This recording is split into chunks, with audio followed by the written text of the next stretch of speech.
Double check for sound first, as usual. Check for sound. Yep, I hear it. Alright, so I started a little bit early today. It's 9:15 p.m. instead of 9:30. Started a little bit early today, just because tomorrow morning I'm gonna need to wake up quite early to get something done with my family.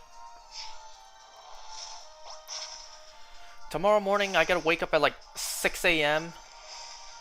to go somewhere to get like something done with our visas or whatever, because I mentioned I'm going to Japan and then Hong Kong in a couple months. Something to do with visas or whatever.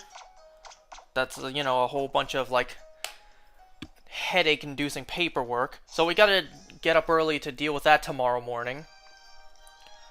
So yeah, that's why I started a little earlier tonight, so that the earlier I start, the earlier I can end. As if I'm gonna go to bed early.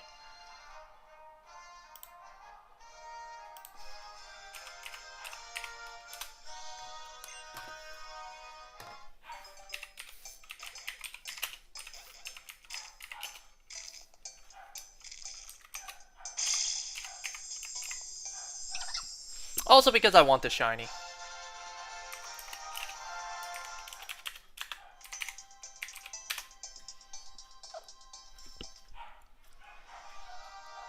So I have a couple things to talk about today. Before I talk about the big things, before I talk about Superman and Lois, and From, a couple smaller things I want to talk about. So I want to first start off by telling you guys a quick story about something that took place yesterday. Oh, hold on.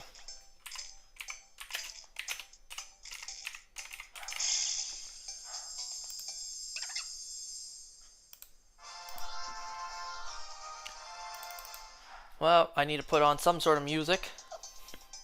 I think last time Zora's domain got claimed as well. Nothing's sacred anymore.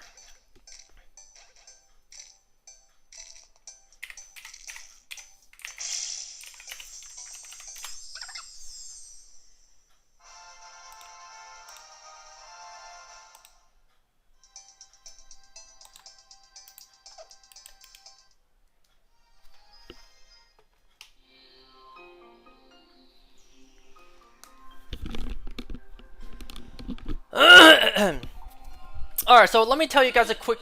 Whoops. Oh, I didn't mute myself. I need to mute myself first. Whoops. Could have sworn I did that.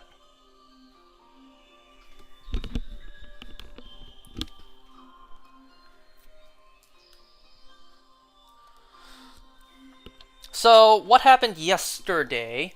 So, yesterday, I was getting ready to do my Hinge likes for the day. I know, sounds pathetic of me. You can only do so many likes once a day. Wait, what? Anyways. So yeah, I was getting ready to do my Hinge likes for the day. The moment I opened my app, the first profile that showed up on my phone screen was from this girl I knew from high school. She was one of the, you know, popular girls from the inner circle. And I showed my friends, you know, I took screenshots and sent it to my friends in our Discord group, like, hey, look who I found on Hinge. And then I sent it to that one friend of mine, you know, the one who suggested, well, actually they all suggested, the one who Hinge worked for. I sent him the screenshots and I'm like, you remember her?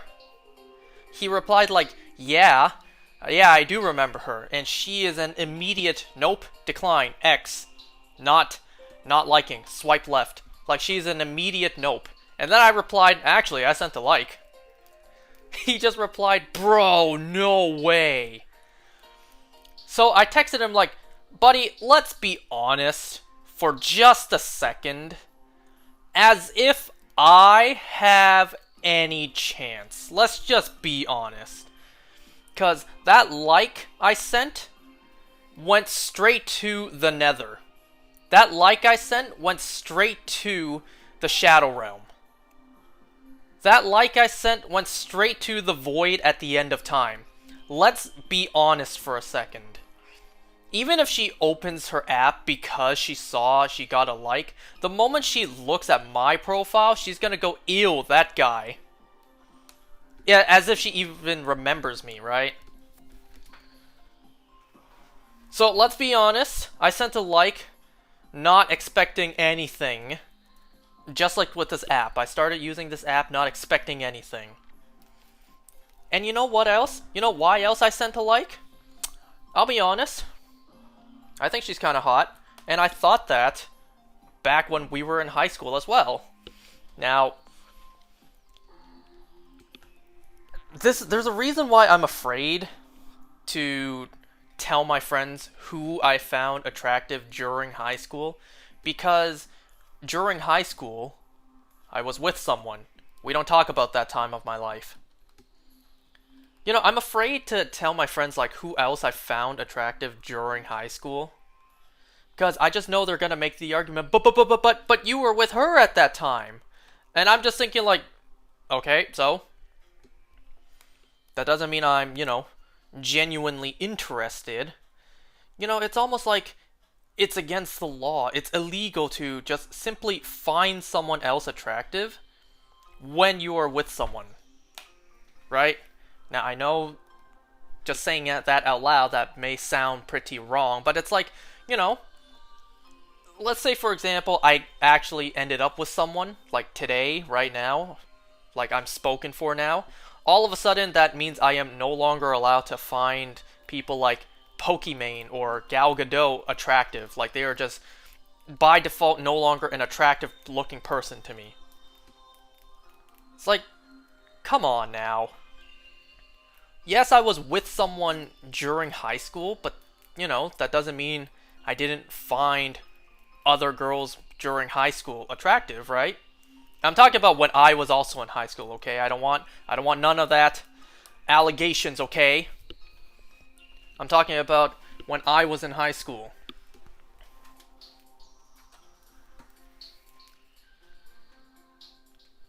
So yeah, like, that's another reason why I sent a like, because I did and still do find her attractive. But let's face it, let's just be completely honest. I have no chance, okay? Like I said, she's gonna see my profile, if she even does. She's gonna look at my profile and go, ew, that guy from high school. And besides, let's just say hypothetically for a moment that we did end up hooking up, which I feel like she could file a lawsuit on me. It's like, no, that's slander. I'm joking, of course, okay? Let's just say that we did hook up. Well, none of her friends like me either. None of the people from the inner circle really liked me that much, All the popular kids back in high school, not really like any of them liked me whatsoever. In fact, a good number of them just genuinely hated my guts.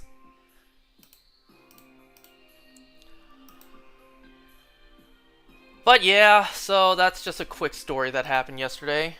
On Hinge, the profile of someone I knew from back in high school popped up, and I sent a like, mostly as a joke, as if anything was going to happen.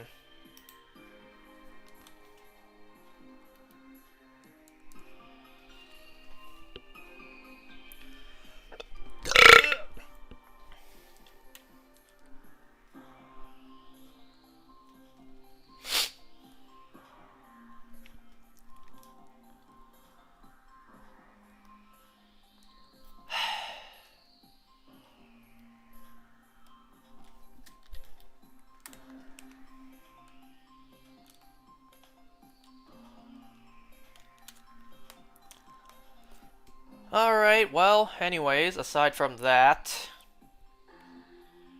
and I did speak to this girl, like, a handful of times. Only the first year of high school, though. Only because we had a class together. And then, for the rest of high school, we never had a class together. We never spoke. We never anything. I think we were barely in the same room ever again. Except for, I guess, prom night. But I think that's about it. And I don't count, like, you know, moments like assemblies in the gym, right? So it's like, yeah, it's like very minimal interactions with her.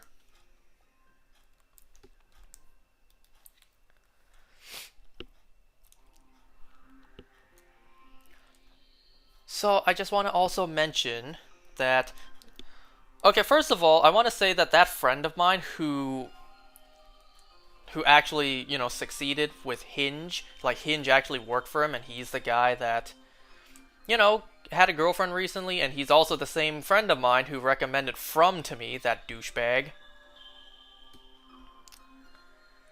So, like I said before, he and his girl were in a rough spot over nothing. Like, honestly, he told me the reason why he was considering ending things with her. I'm just like, buddy, that is nothing. That is honestly nothing to end your relationship over. And he's just like, oh, trust me, bro. If you were in my position, you'd get it. It's like, okay, whatever you say. And then the other day we were texting. He was talking to me about, like, we were talking about Hinge. Actually, yeah, this was yesterday. We were talking about after I sent the profile of the high school girl we knew. Or the girl from high school that we knew. And then he was just saying, like, bro, I get like 1 or 2 likes a week. I'm just like, first of all, damn, must be nice. I haven't gotten a single like yet.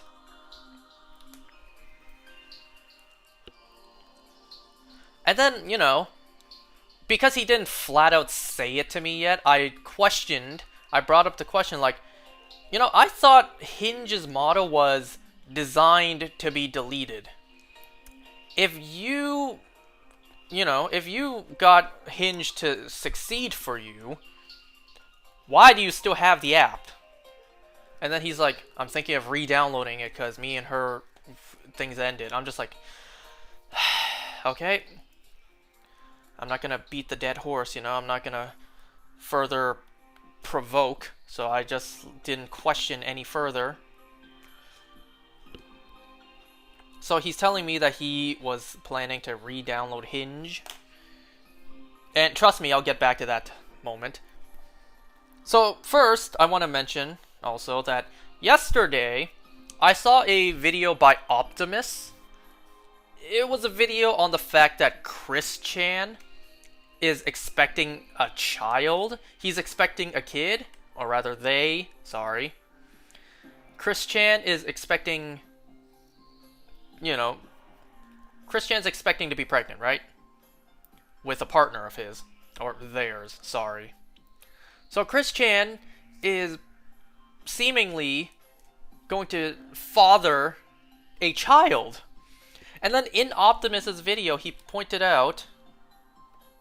Okay, good, the eggs. I do have eggs. Optimus's video, he pointed out that Chris Chan, of all people, beat all of us in reproducing. Chris Chan is having a kid before I am. And so I'm just thinking like, well, man, I now live in a world where I am fatter than Nikocado Avocado. I now live in a world where Chris Chan not only beat my sister, but myself in having a kid. And now I also live in a world where, you know, that friend of mine is re-downloading Hinge in order to get it to work for him again. Man, my life is a lie. My life is an absolute lie. I'm fatter than Nikocado Avocado. Chris Chan has a kid before me. And my friend is re-downloading Hinge for it to work for him again. My life is an absolute lie.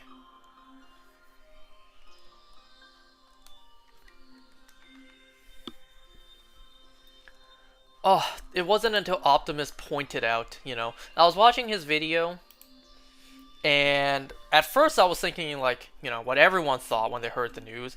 And then when he pointed out that, Chris Chan is having a kid before any of us, that's really when it sank in.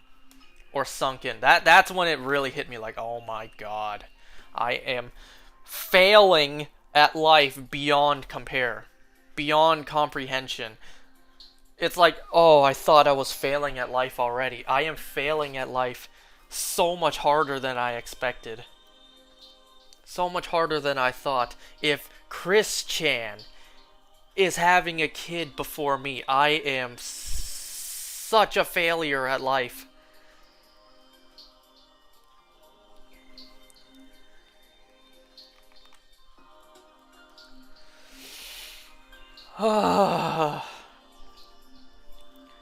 Chris Chan is already, well, it's not official yet. It's not confirmed yet. But let me just say, Chris Chan is expecting to be expecting. Let's say that. While I'm still here using Hinge. My life is an absolute joke.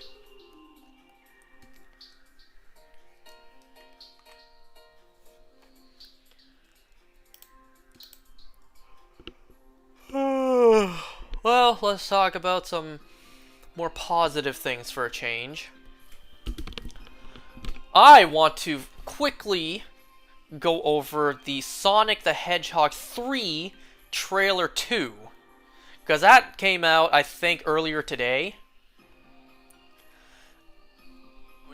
I have to say, both trailers for the movie have been excellent. The first trailer was excellent, and this trailer was also excellent. Both have been excellent trailers, and I am so hyped for this movie.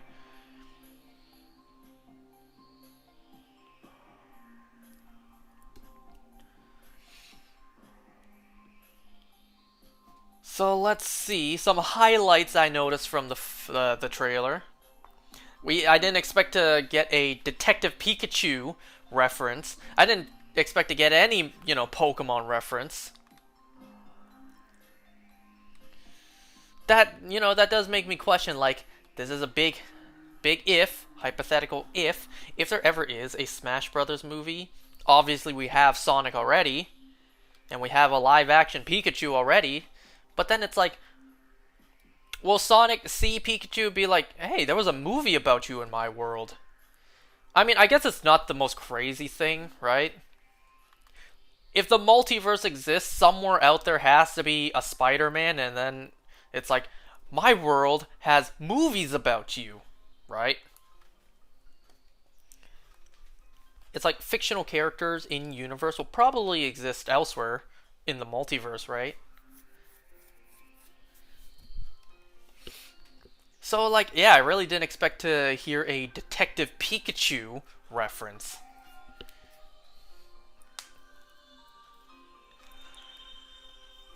And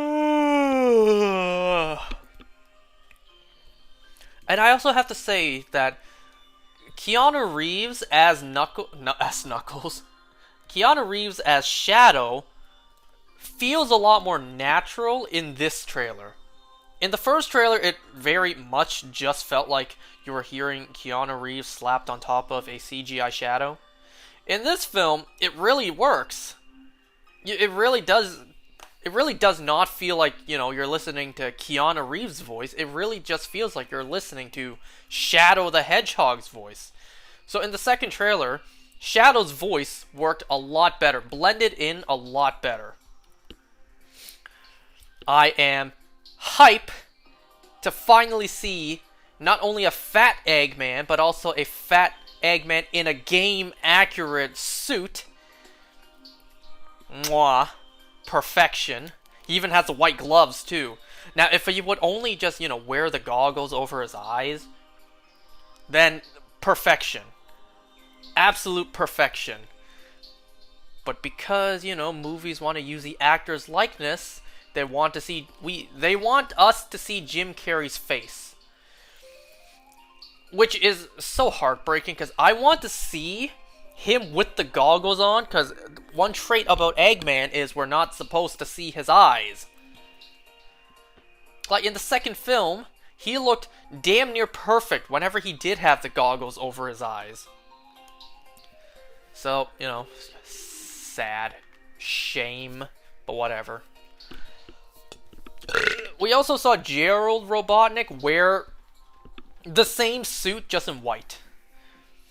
Now, correct me if I'm wrong. Maybe I'm mistaken. So, correct me if I'm wrong. Isn't, like, in the games, isn't in present-day games or whatever, Gerald Robotnik, isn't he dead?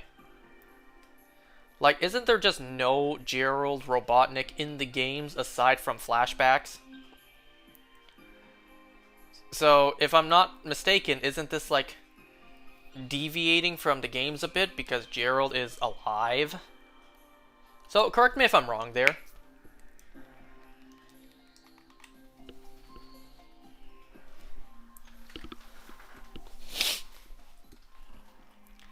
And another big thing, they gave Shadow a gun. We weren't sure if they were going to do that since this is going to be a PG-13 movie. But they actually gave Shadow a gun. They actually made it happen. So, a lot of, like, big story points are borrowing from the games are in this trailer. You know, Space Colony Arc, Eggman pissing on the moon. He actually did that! It seems like they're actually doing the Destroyed Moon storyline, or at least half of it. So I want to see if, you know, Eggman repairs half the moon. I want to see that. But yeah, they actually did Eggman pissed on the moon. So I am so hyped for this movie.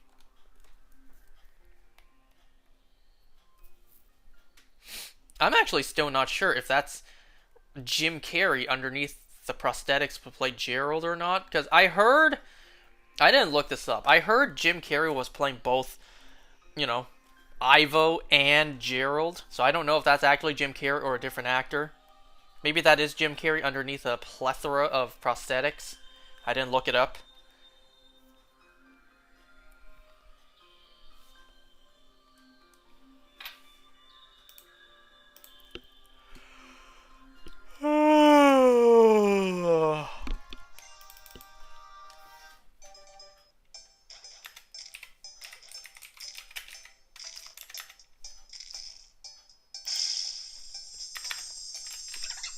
Oh yeah, also today I forgot to record Mario Kart, but it's okay. You guys got Kirby instead.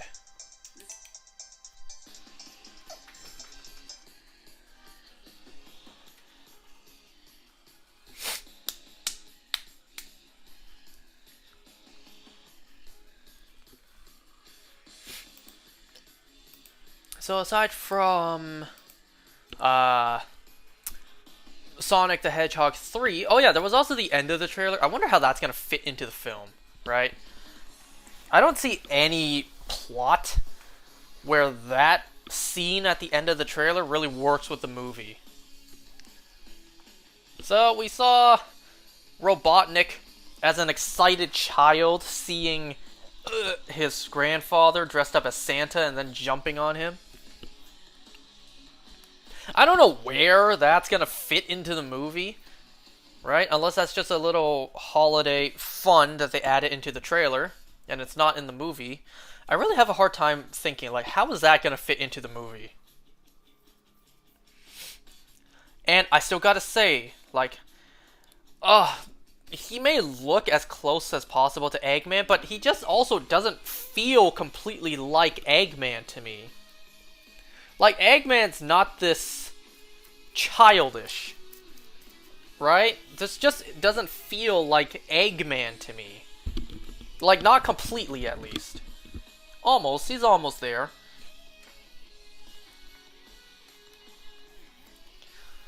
Alright, so aside from that, another trailer that came out earlier today was the official trailer for Squid Game Season 2. We learn a little bit more of why Gi-hun is back doing the Squid Games. A little bit more. It's not explicitly said just yet.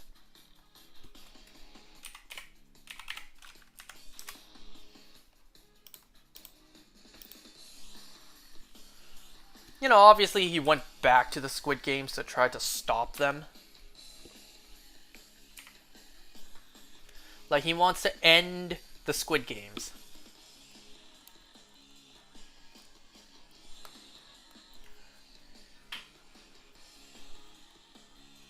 This trailer, we also see this new purple hair contestant who is, you know, just lunatic. Purposely getting players killed. You know, watching Season 2, it's going to be really sad to not see anyone from Season 1 except for Gi-hun and I guess the frontman. You know what I mean. Any of the contestants, because, you know, they're all dead. So you don't get to see Kang Saibok, you don't get to see, shit, what was his name? Sung Woo, you don't get to see Sung Woo, you don't get to see Ali, because they're all dead. Sad.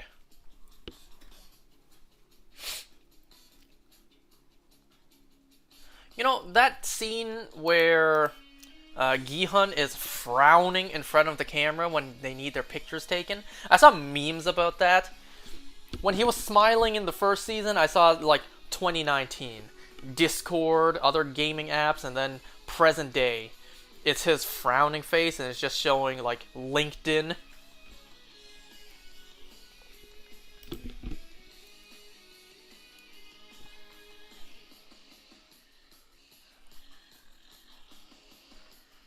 It's also cool to see...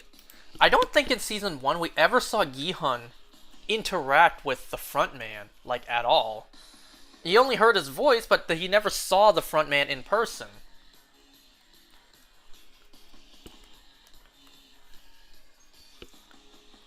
Oh, only 2 eggs hatched there. So I wonder, like, first of all, how long has it been since Season 1? Season 1 ended with a year time jump, and then, you know, assuming a little bit longer after that, because Gi-hun dyed his hair. And then now we see Gi-hun without his red hair. Like, it grew out to the point, like, it's all gone. Unless he dyed it back to black immediately, which I highly doubt.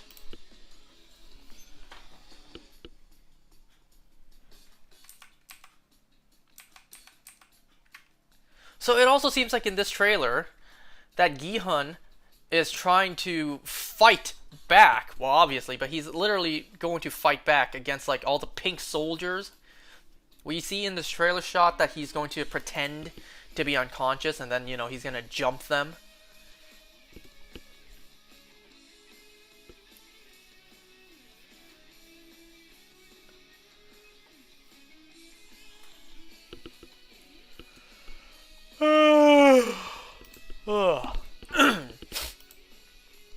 So I'm excited to see Gi-hun actually interact with the frontman, since we've never seen that before.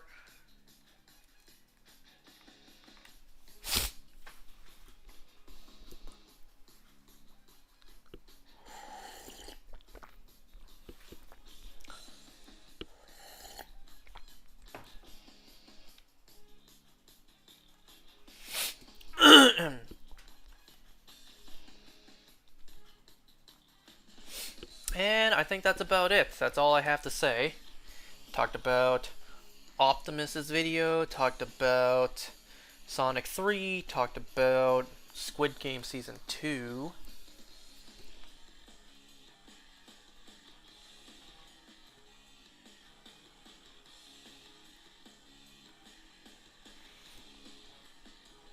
Yesterday, on my way home from work, I randomly got a shiny Wingull in Pokemon Go.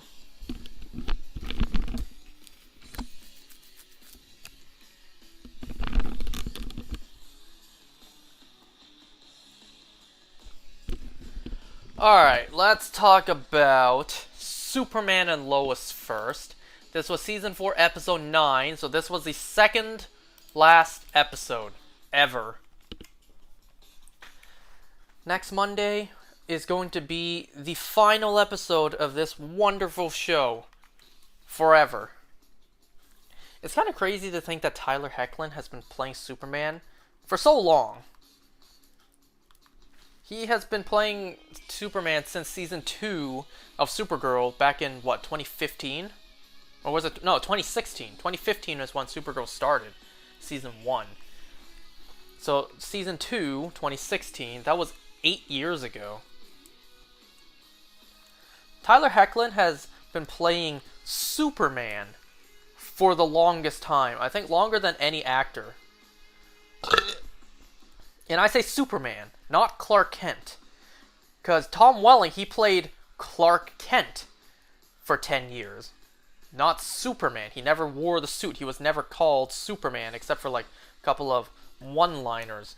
Like, I think in the very first episode, Lana Lang was like, "Are you a man or a Superman?" Something like that, right? Like, he would never put on the suit. He was never called Superman outright. So, it doesn't count. He played Clark Kent. He didn't play Superman.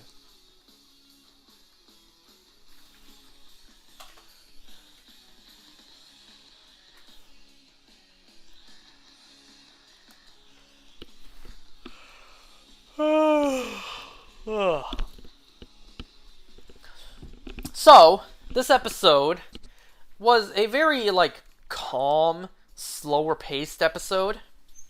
You know, the calm before the storm, right? Which is the series finale, the next episode. Let's see, this episode... a couple things happened, so... let's see... In this episode... Where do I start? I don't know where to start. Clark is training the boys to prepare for, you know, the fact that John Henry, his steel suit almost killed Superman at his best. And now Lex Luthor has it. So the boys need to be ready. So he takes them to the Fortress of Solitude, and he trains them with the, you know, hologram version of the Stranger, which was pretty awesome. You know, I think it's so cool that, you know, in the Fortress of Solitude, in Clark's catalog of digital villains he's fought before, he even included the Stranger, despite, you know, John Henry being a friend, an ally now. But at first, he wasn't. So I find that pretty cool. Whoops. So, no surprise, the boys are unable to even land a hit on the hologram Stranger in the steel suit. So instead, they do some training of their own.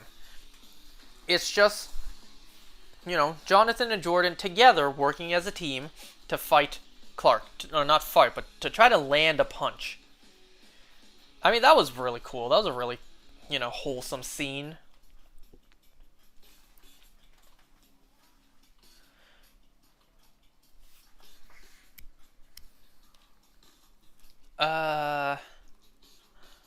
There was also Lois' storyline this episode. She's trying to convince Amanda that Lex will, you know, just throw her aside when her usefulness has been exceeded. Same with that Cheryl lady, you know, that Gretchen lady. Like, supposedly she's dead now, too.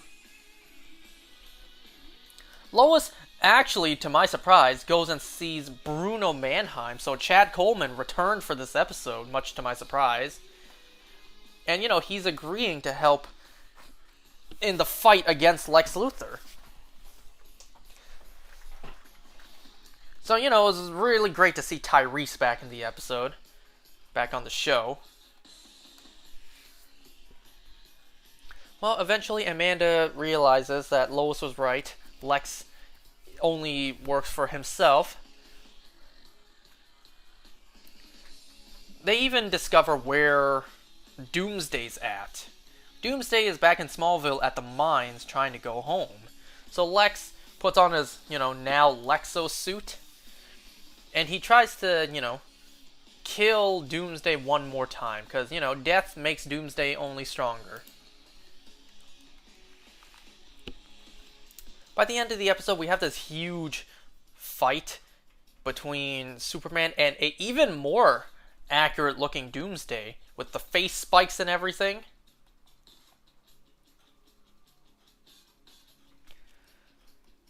So, you know, that's really scary, right? The fact that Clark already died from this thing once, and now he's fighting an even stronger version when he's weaker. So So, that's pretty scary. The family must be thinking, like, we're gonna have to mourn you again. You're gonna die in front of us again. By the same thing. So I really wonder how the finale is going to handle this. Right? They've established that they can't exactly kill Doomsday. So how are they going to take care of him in the season finale? Or not the series finale. Like, it's one thing if you can turn Doomsday onto Lex, and Doomsday kills Lex. But it's another thing, like, what's going to happen to Doomsday himself? What's going to happen to him? Are they going to find a way to kill him? Are they going to send him away? Is he going to be peaceful now? They still have to answer what's going to happen with Doomsday himself. I'm just saying, I really hope they take Doomsday's heart for Clark. That kills Doomsday. Problem solved. 2 birds with 1 stone. Let's see if they actually write that in. We'll have to see. Of course, there is a chance they just, use, like, what was it, yellow kryptonite? Or whatever kryptonite. Where was it blue? No, blue is for Ultraman. As long as they use the, Bizarro version of kryptonite, that should weaken Doomsday.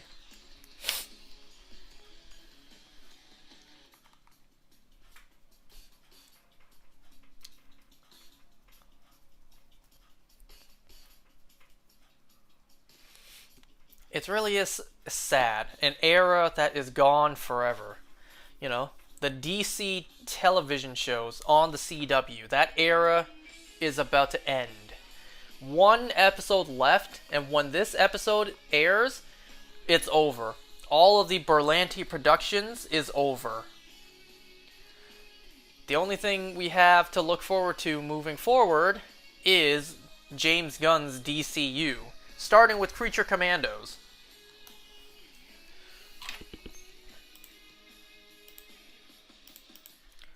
What else can I play?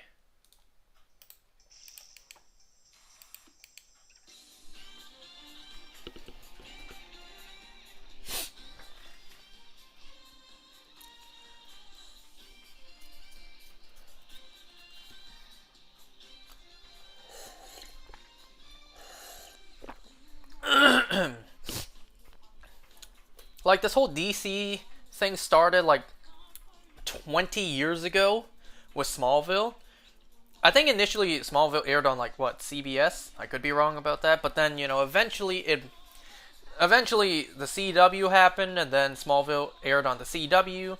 When Smallville ended, Arrow aired, and then that birthed the Arrowverse, and then we got Superman and Lois as a spin-off. So starting with Smallville all the way to Superman and Lois, this era of TV history is over now.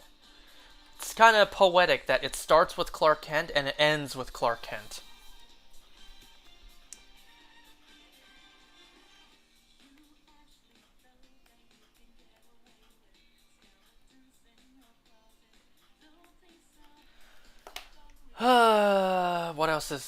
What else am I forgetting?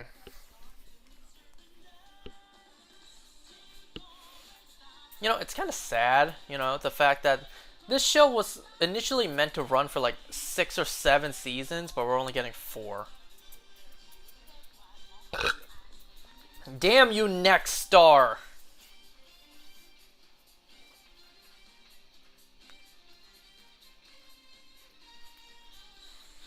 I don't think it's James Gunn's fault. People were blaming him because he's creating Superman Legacy. And, they don't want 2 Supermans on screen at the same time to contradict. So, one has to end for the, bigger Superman to be on screen. I don't think that was the case. It was just kind of coincidental bad timing. I really do believe it was because CW and Next Star merged, and then, all the scripted shows were being canceled or ending. And, season 3 of Superman and Lois was, at the time, which ended on a huge cliffhanger. So they were kind of obligated to finish the show with, at least one more season before, it ends. Because James Gunn would have got absolute shit if Superman and Lois was canceled after the season 3 cliffhanger.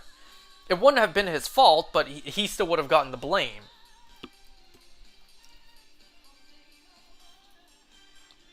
And I say only James Gunn. We're forgetting about Peter Safran as well. Although, James Gunn is like the face, right? James Gunn is the one who is more active when interacting with the fan base.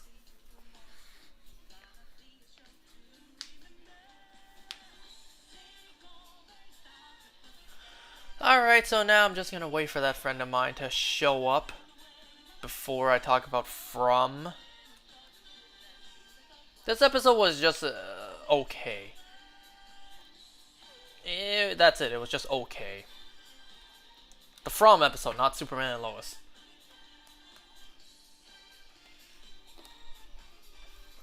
The next episode, the final episode of Superman and Lois, the series finale is titled It Went By So Fast, something like that. So it's like, yeah, it's kind of sad, it really did. 8 years of having Tyler Hoechlin as Superman. 4 years of having Superman and Lois. And it really does, it really did just go by so fast.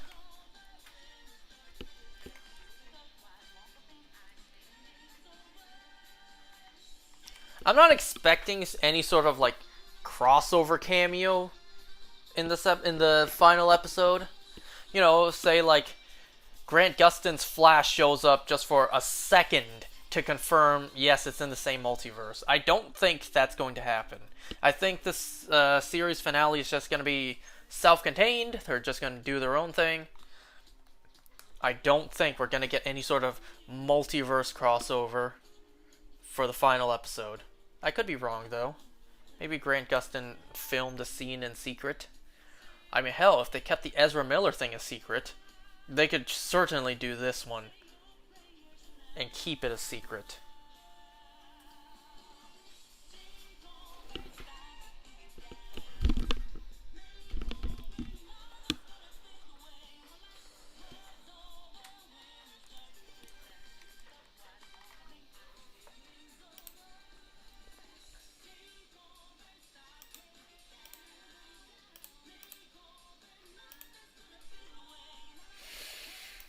I can't believe it's taking this long to get the second shiny Panpour.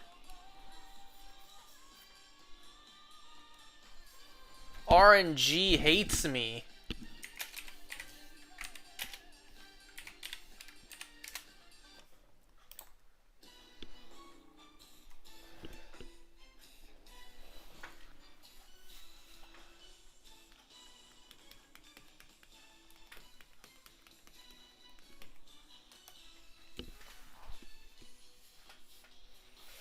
I have other things I would like to do during the daytime, but what I have to do instead is keep on collecting and pre-walking these Panpour eggs.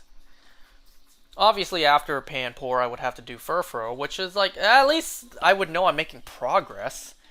I would rather right now be doing Furfurrow eggs than Panpour, just so I could frickin' move on. There are other things I could shiny hunt, even though those are like very last resort. Not Pokemon Let's Go last resort levels, but still last resort. I did say before that, hunting all the Hisuian forms again in Scarlet and Violet, just to get them in Strange Balls into PLA, and then hunting, certain Hisuian evolutions in PLA to send to Scarlet and Violet. I don't want to do all of them. I just want to do the Hisuian evolutions. The 3 starters, Avalugg, Sliggoo, Goodra, Lilligant, Braviary. Just a handful of them.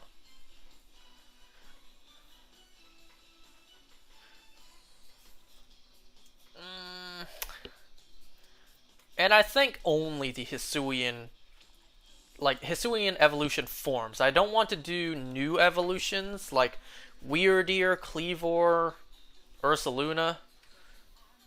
Mostly because of Ursaluna. If I do one, I would do all three. And Ursaluna is a pain in the ass to evolve, and I really don't want to, really ever again.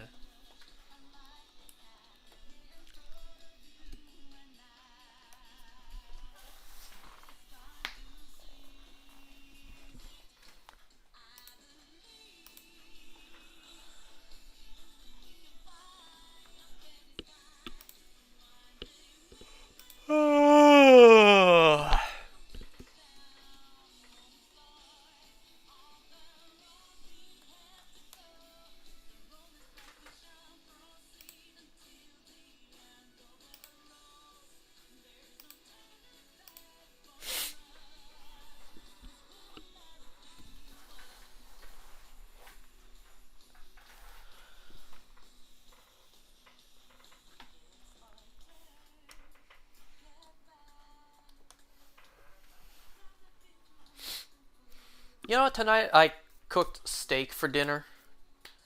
I was a little afraid that it was going to be a little undercooked because it was a little thicker of a cut. No, I cooked that shit to perfection.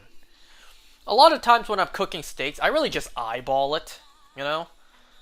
It's like, of course, try to aim for medium rare. I really just eyeball it. I don't use a thermometer. I don't do anything of the sort. I really just eyeball it.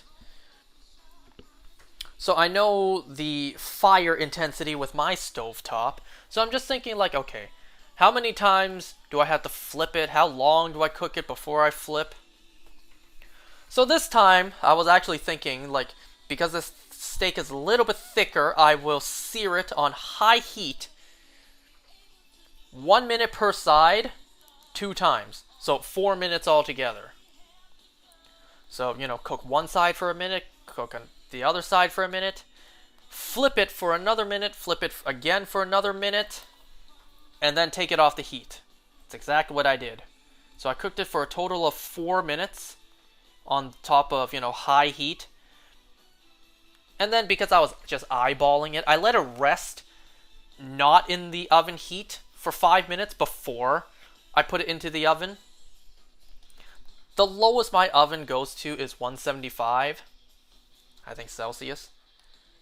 I still don't know the difference between Celsius and Fahrenheit, whatever. I think it's 175, whatever. That's the lowest my oven goes.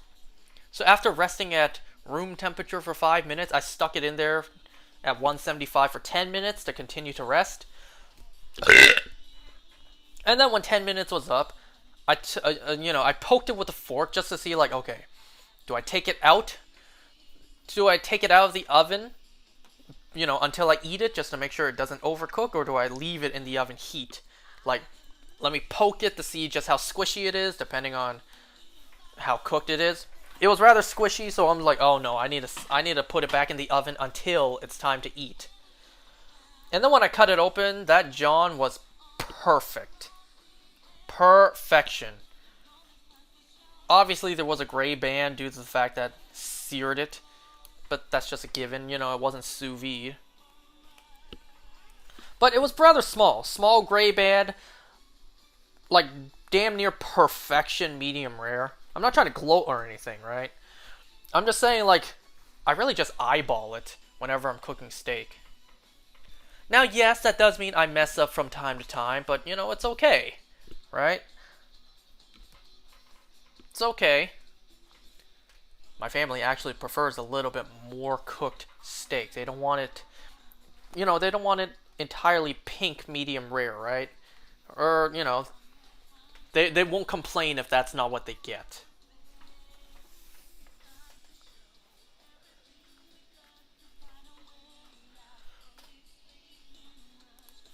You know, I'm not trying to, you know, praise myself, but let me just say, like, 90% of the time, whenever I eyeball cooking steak, I cook it to medium rare perfection. You know, 10% of the time, yes, I mess up and cook it for a little too long. Or not long enough. It does happen. Yes, a thermometer would would eliminate the chances of, mistakes, but it's like, meh.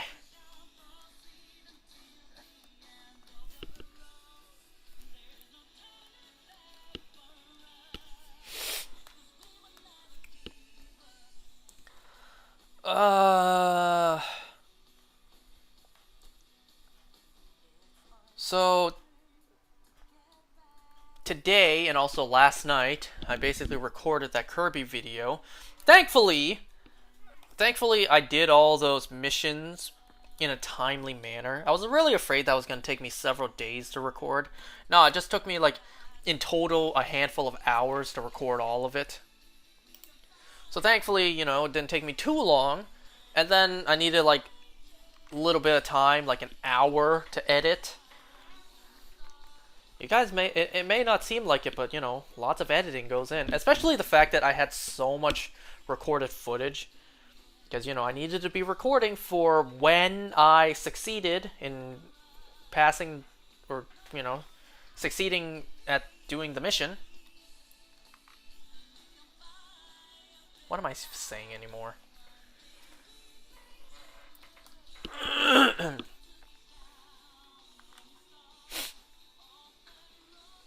So now I have Mario Galaxy complete, as well as Kirby's Return to Dreamland Deluxe complete. Both of these games I wanted to come back and complete for quite a long time, ever since I found out I never actually finished either of them. So I figured now was the time. I did Mario Galaxy, I may as well complete Kirby while I'm doing this. So both games have now been truly completed.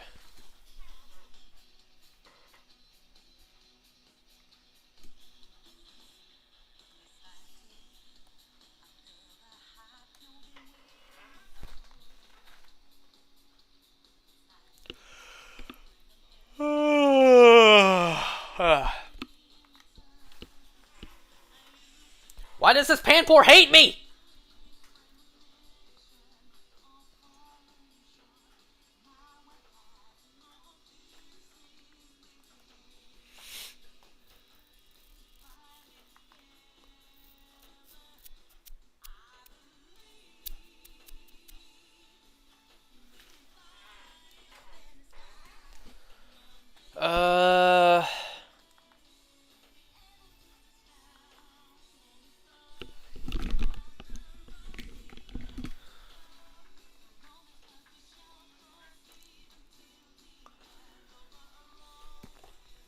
I already did the dishes tonight, so I don't have anything to do after this. Like I said, I do need to wake up early tomorrow, like 6 a.m. Let's hope by the time I wake up, I'll have the rest of my body will have enough time to wake up for me to actually take a morning poop before I leave. Because, it's not only your mind that needs to wake up in the morning, the rest of your body needs to wake up as well.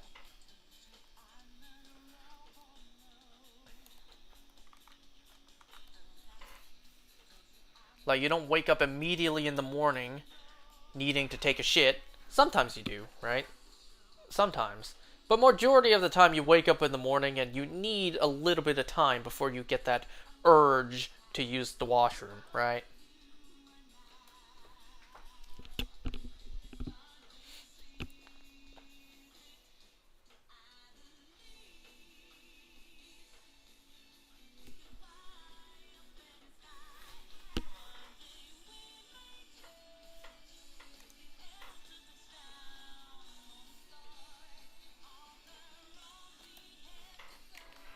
You guys remember I hope you guys remember that the second Panpour I'm going for right now is for a semi-pour.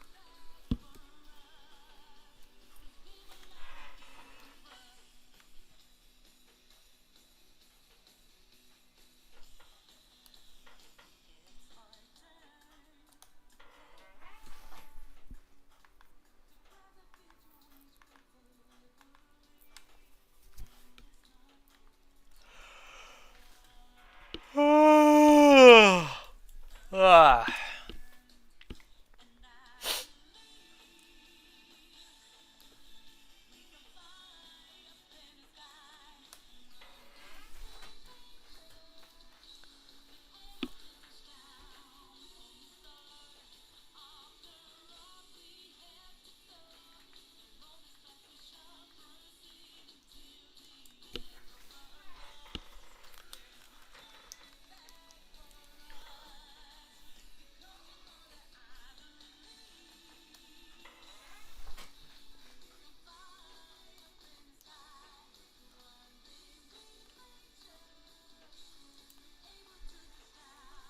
Until he shows up, I don't have anything to say. Damn it, for a second.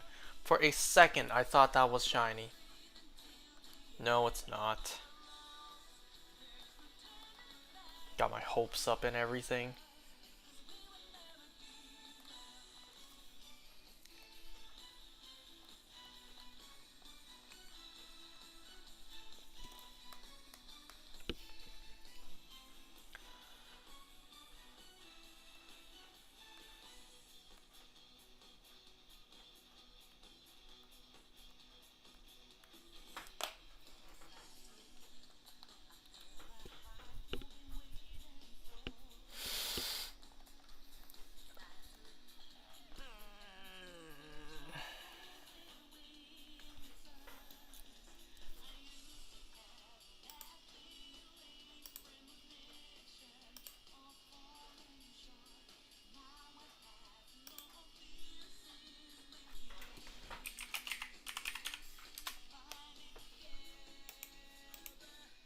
I just got a text. You know, if Pokemon Home got rid of duped Pokemon? Never mind. That's what I was sent, so I don't know.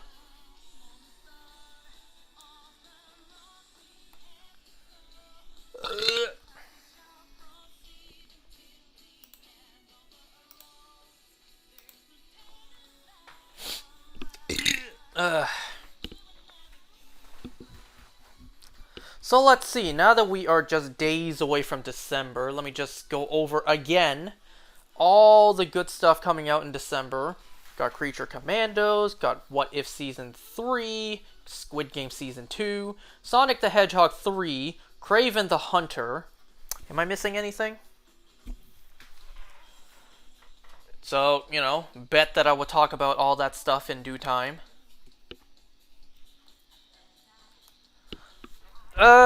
Well, while I'm on the verge of being done with the first chapter of shows I discussed, you know, in this Shiny Hunt quest of mine, talked about Agatha All Along, The Penguin, From, Superman and Lois, Daryl Dixon Season 2, talked about all those shows, because all of those were airing at the time of me doing all these Shiny Hunts. Derpy! What's up? How you doing tonight? So yeah, I was watching all those shows as they aired, because those shows were airing as of me doing this. All those shows I mentioned before will be airing in December. I also want to add a couple of shows to that list. You know, some shows that I've been meaning to watch for a while, but just been too lazy to watch. I still haven't seen Season 2 of Oshinoko. I still have yet to start watching The Boys. And I hear Arcane just ended. That was yet another show I meant to start like a couple years ago.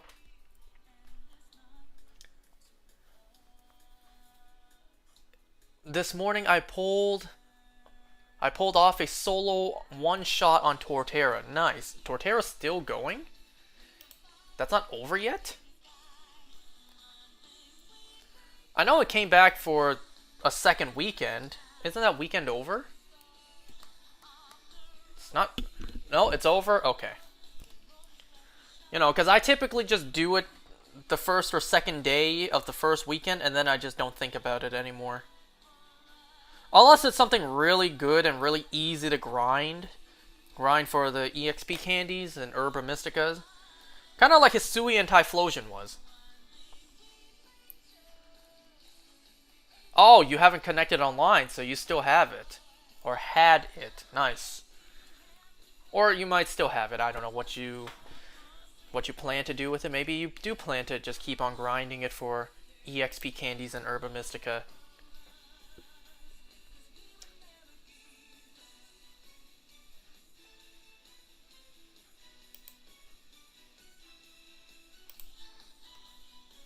You have over 1,000 Herba Mysticas? My god! I assume overall, right? If you tell me you have 1,000 of each, you're a madman.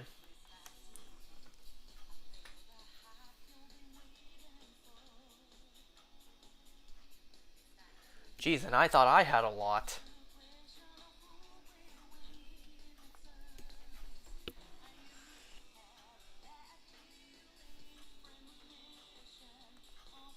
I haven't really been hunting in Scarlet and Violet these days, mostly because I'm running out of space. I don't want, like, majority, like 90% of my shinies in my game, and then like 10% elsewhere. I don't want like 10% of my shinies in Pokemon Home or in one other copy. Like 90% of my shinies are in my Violet game. I don't want 10% of it to be in Scarlet. Like if I have shinies, I want them all to be in one place. So because I'm running out of box space, I kind of just slow down on shiny hunting. I have most of the shinies I want anyways. Only a handful more I would like to hunt.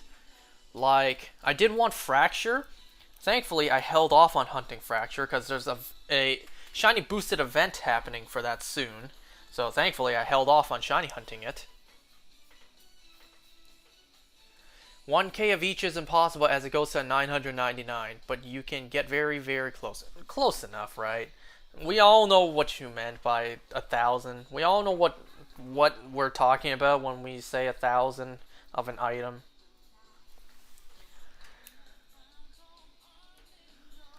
Like, we all get it, you know? Panpour is so cute. It really is. It also has the best shiny out of the three. And it's also the only shiny out of the three which I just didn't even notice.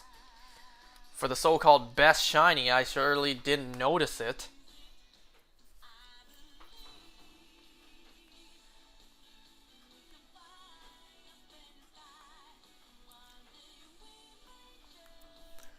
You know, right now I'm going for my second shiny Panpour. I'm actually going for a Simipour right now. So I've hatched almost 2,000 eggs at this point and still no second shiny. Let's see. Well, not exactly 2,000 just yet. I've hatched 1,620 so far. And then plus whatever I hatched tonight. So say like 90 eggs tonight so far, something like that. So I've hatched about like 1,700 eggs. And out of all those eggs, only one was shiny so far.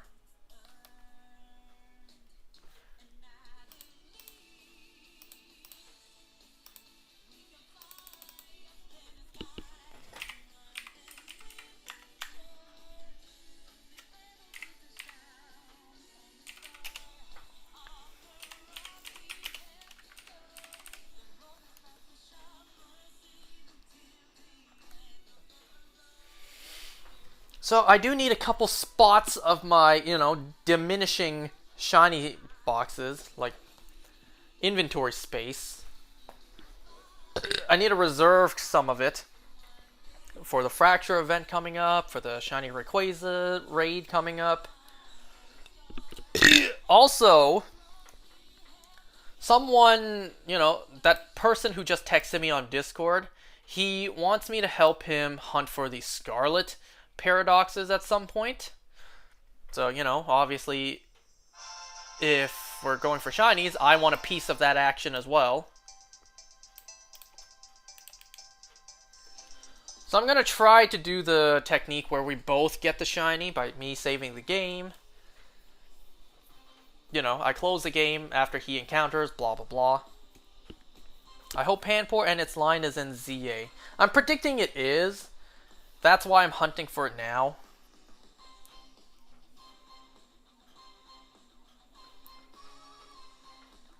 You know what? Since you're here, let me show you. Did my voice just crack? Let me show you all the shinies I've gotten so far by doing this for like... Jesus, how many streams has it been?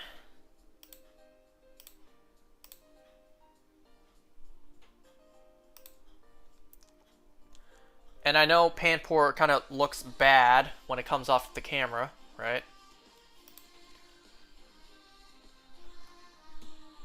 I have done, let me see, 29 of these. So this one here is 30. I have done 30 streams of this shiny hunting. And I'm not even done yet.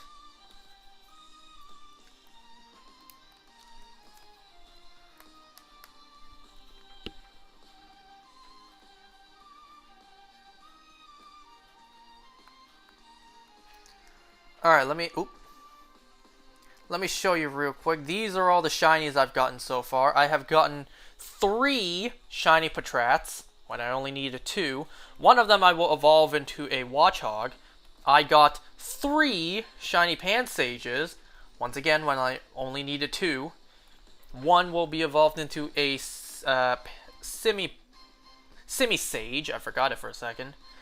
I got only 2 Panseers, which is okay. I only needed 2. Obviously, one will evolve into a Simi-Seer. And so far, 1 Panpour. So now, I need a second Panpour to evolve into a Simipour. And 1,700 eggs later, I still don't have the second shiny. The Pokemon you want to see the most is Eternal Flower Floette, AZ Floette. Yeah, me too. Well, I don't want to say want to see the most. But yeah, it's like, come on, Game Freak. Do not mess this up. You know what else that they really should not mess up? Mega Flygon. Remember when they told us they didn't give us one because they couldn't come up with a design? Well, you've had more than 10 years to give us a design now. So we better get a Mega Flygon.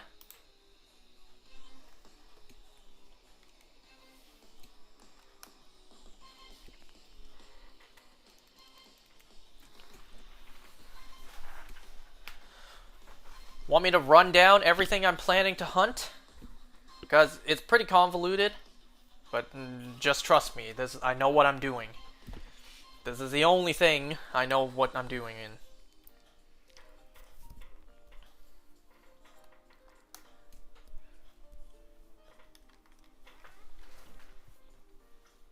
Because right now we're only in the first of 3 parts for me shiny hunting in preparation for ZA.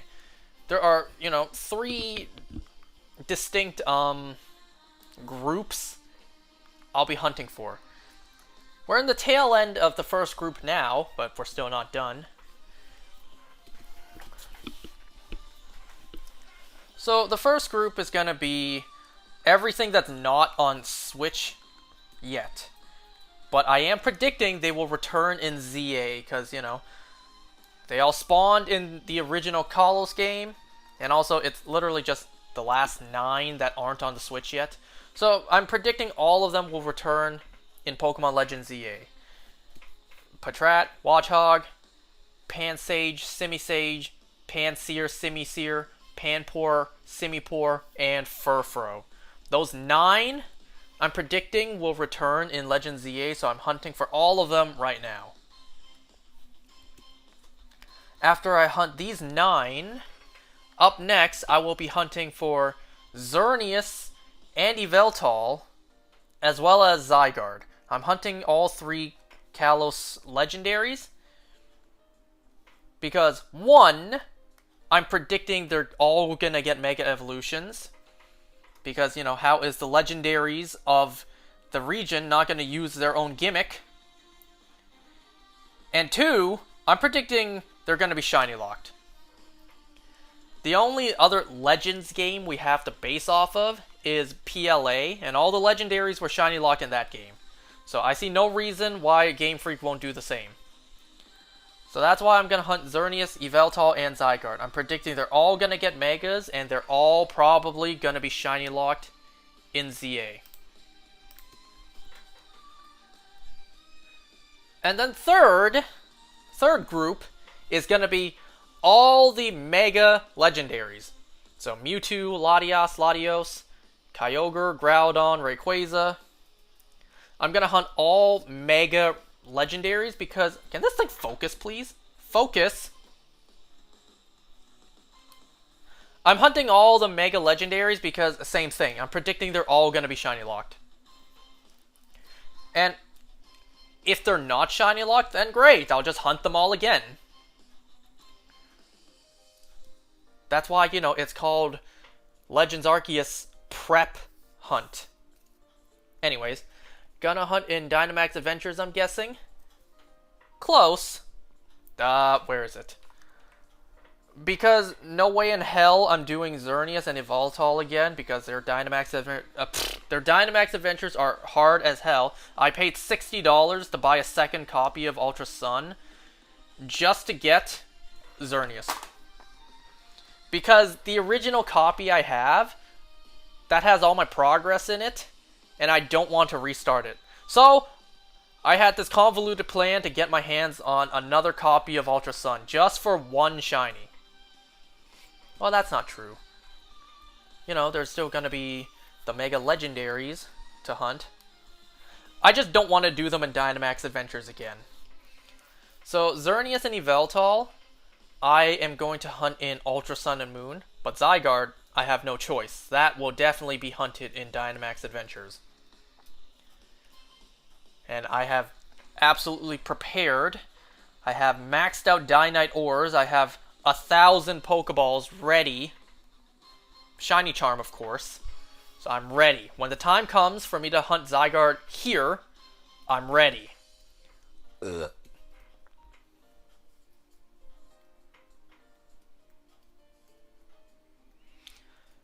So I'm assuming you don't know the story of how I got my hands on this Ultra Sun copy. I already had Ultra Moon like a year ago, a little over a year ago. I bought a second copy of Ultra Moon just to shiny hunt in. Because same thing, my original copy had all my progress, I didn't want to restart it. So I bought a second copy to shiny hunt in. But I only had a second copy of Ultra Moon. I now needed a second copy of Ultra Sun for the version exclusives. And, well, because Canada kind of sucks when it comes to buying stuff online, well, Ultra Sun was sold out on Walmart. It's no longer sold on GameStop or Best Buy, and unless I eBay it, you know, which is just not affordable, I was kind of out of options. So Canada, buying the game in Canada just wasn't an option. However, I saw that Walmart US had the game available. So here was my plan. One of my friends, his girlfriend, she goes to school in New York. And I'm just thinking like, hey, buddy, can I ask you for a favor? Or rather, can I ask her for a favor? Can I ask her to buy the game for me, and then when she comes back for like the holidays, obviously I pay her back. Anyways, that's how I got my hands on this game.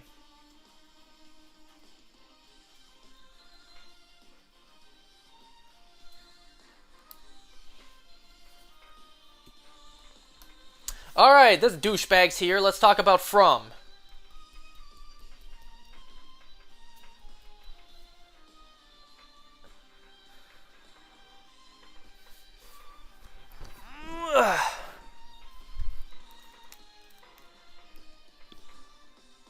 You ready? Or are you gonna dip out again? You know, I even texted him too. I texted him just before starting the episode, like, yo, even if episode 9 sucks, I'm still gonna continue watching the show. Unlike you, who fucking quit all the shows that I suggested.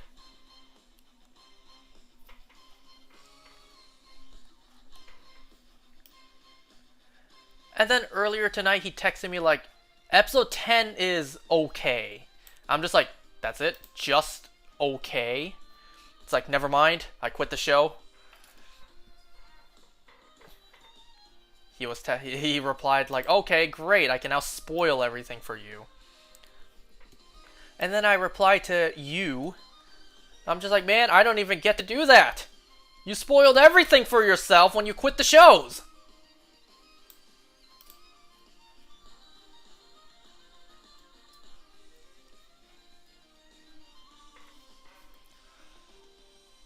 You know, I don't get to spoil some awesome moments like the Invasion crossover, Crisis on Earth X, Elseworlds. I don't get to spoil Glenn's death. I don't get to spoil none of that because he already ruined it all. He already knows about all that. So I was like, what am I doing here? You know, legitimately watching through his show, not knowing any spoilers. Why can't I do the same? Invasion crossover? Question mark? Shut the hell up. You know damn well what I'm talking about. And if you actually don't, well, what were you gonna do? Watch the show? We all know you weren't. You know, the Invasion 4-episode crossover that also lined up with Arrow's 100th episode?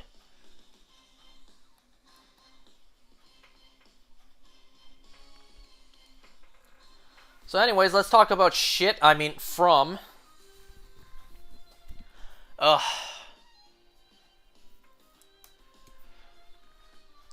This piece of shit, episode. It was okay. Nothing special happened. Nothing really too groundbreaking happened. It was just, It was just, the calm episode before the season finale. We get like two major storylines. We get the storyline of everyone building Jim's tower, and we also get Boyd taking Sarah into the woods. Out of context, that doesn't sound right.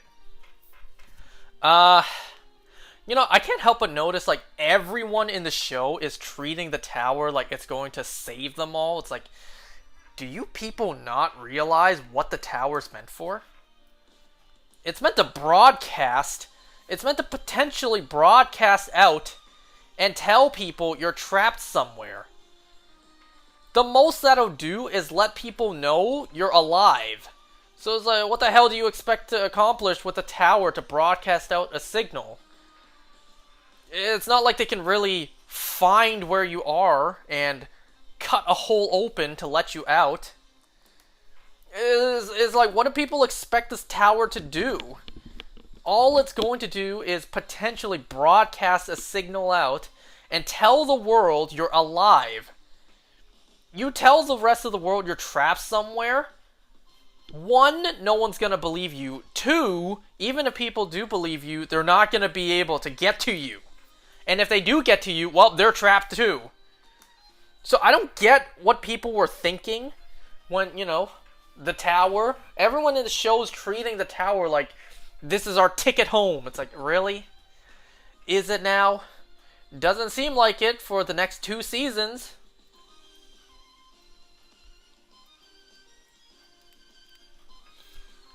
Anyways, we still don't know where Victor is. He still hasn't shown back up yet. Yeah, that's it. We still don't see where Victor ended up. The Matthews family. At first I thought Tabitha was, seeing something, but then it turned out to be a dream.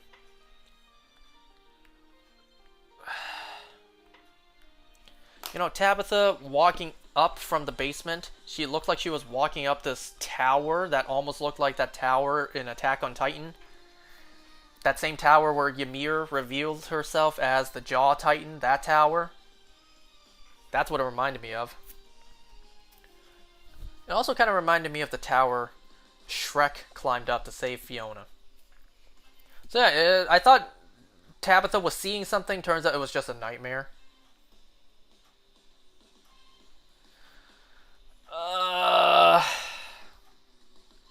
So they have all the parts that they need, but they need a power source, right? They have all the car batteries, they have everything, they just need a power source, because, car batteries, the power will run out. You charge the batteries in the car, the gas will run out. So they need as most finite energy source as they can. And it takes them the whole fucking episode to finally realize, wait a second, electricity! What was the whole thing? Was the entire season, not them digging in the basement to see where the electricity comes from? Really? Jim, you didn't think of that? It wasn't even him who thought about that. It was actually Jade who got the idea. Like, come on, people, really? Really? Uh,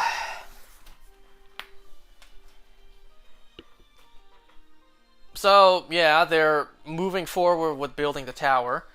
There was actually a death in this episode. This person named Eric just, offed himself by hanging. And Donna takes it pretty hard.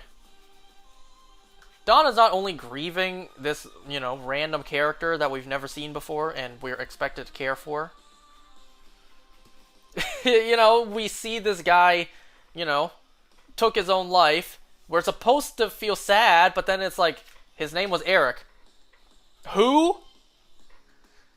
Who? Just a random character we've never seen before. Can you imagine how much more impactful it would have been if it was a main character?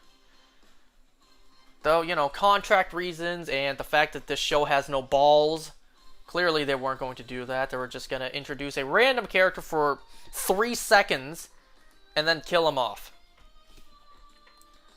Well, my. Thankfully, Jim dug up those graves. Jim? I called him Jim. Victor.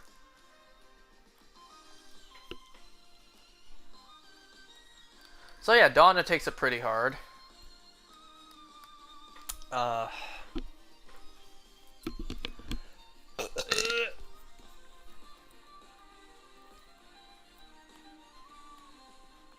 What else happened in this fucking episode? Boyd takes Sarah out into the woods to try to go as far as they can. They reached the point where Boyd found the talismans, which was the furthest he had gone yet. Sarah reveals what the voices said. If she didn't kill the boy, then her brother would die, which he did.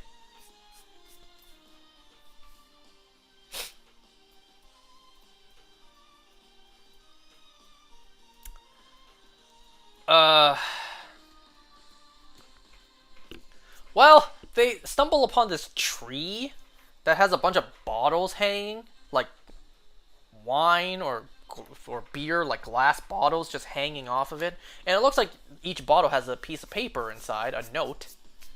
And then at that moment, the voices visit Sarah again. She has a seizure and blacks out. Next time we see them, it's nighttime. They built a freaking tent, which I guess is better than nothing. Boyd got one of the bottles, and he said the papers inside is like 18 something. It's like, doesn't mean anything, at least not yet. And then Sarah said the voices told her that, the further you go out, there's worse things than the monsters. And then we get this weird, cheap looking sequence. Not gonna lie. Because, let's face it, this show doesn't have that big a budget. Like, the tent gets shaken. It seems like the tent is being rolled somewhere. Something is trying to do whatever. So, something worse than the monsters we've been seeing. We hear this loud horn. And then we see this light as if aliens were coming down and beaming them up. I'm just like, we hear this loud horn and then we see this bright light. Did these guys get teleported to the Titanic? Like, what happened here? And we're not going to find out for quite a while. I'd be shocked if we find out in episode 10. The last episode of the season. This is very much season 2 setup. Just like whatever the hell Sarah said, like Mr. Fish and Leaves, whatever she said. Well, clearly that's season 2 setup. So it's like, they're adding just more and more and more when you don't even have a fraction of your questions answered yet, and now you're just adding more.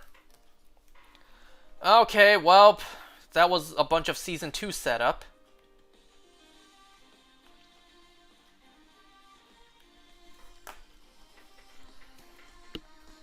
Kenny and Donna, they chat. Donna reveals that she's not only grieving that random guy, she's grieving, like, what they built of the place. Because this place almost felt like home. They almost made it into a home. And, the tower is giving everyone false hope. So when the tower fails, everyone's hopes are going to be lost, and then they die because of that. So it's like Donna's right to be upset, not just because, you know, she lost another person, right? Don't worry, bro, you will get some answers that don't have answers.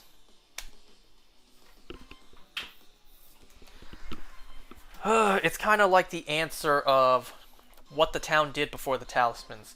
They hid, but then it's like, well, do they just not sleep at night?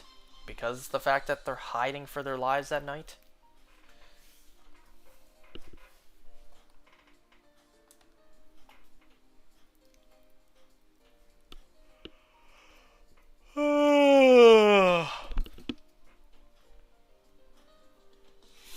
So, one sequence happens, and my god, Eureka, hallelujah, actual fucking subtitles. Kenny and his mom were in the diner just talking in Chinese. Thank God there were subtitles, because I'll be honest, this time I didn't understand what they were saying. They were just speaking a lot of gibberish to me. They were speaking so fast I didn't really understand what they were saying. Thank God that this time they actually put subtitles. But it's like, what about all the other times? It's like a little bit of consistency, people, please. So thank God there were subtitles. For once, actually this is the second time, out of so many times in this show where subtitles are lacking.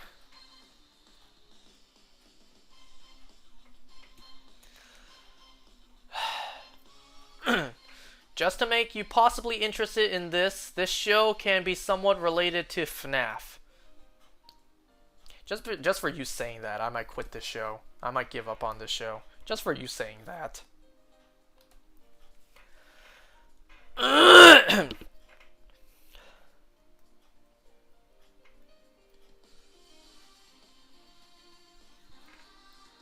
I really don't think you know what the word similarities mean anymore. First you say this is similar to The Boys, and then you said it's similar to The Walking Dead, now you're saying it's similar to Five Nights at Freddy's. I think I might need to get you a dictionary for Christmas.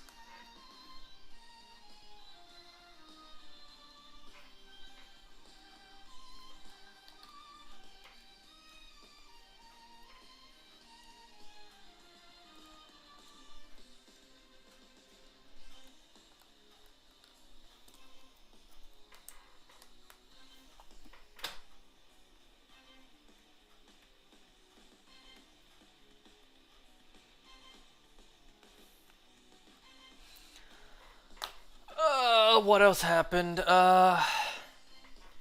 We get this really short and almost pointless scene in the episode between Ellis and Fatima.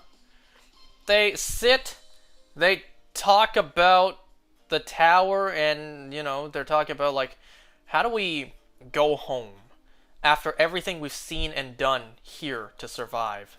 So how do we go back to normal life? And then Fatima gets up and we don't see her for the rest of the episode. It's like, was that just to fill in the runtime? Because that was really pointless. That, you know, sure, builds the character, but it's like, that served no purpose. That scene did not forward the plot whatsoever. It's almost like, you know, Fatima's actress had a contractual obligation to be in so many episodes, and then they were just like, okay, we'll just shoehorn her into this episode just because her contract needs it.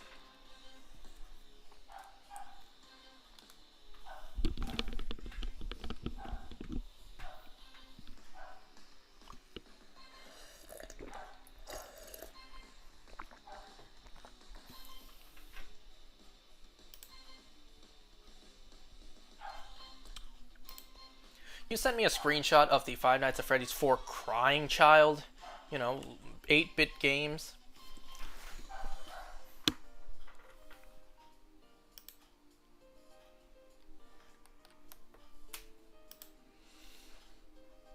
Man, let me just be honest. The more you say about the show, the more off-put I am. You say it's similar to The Boys, to The Walking Dead, to Five Nights at Freddy's. It's like, my God. You are so bad at pitching the show to me.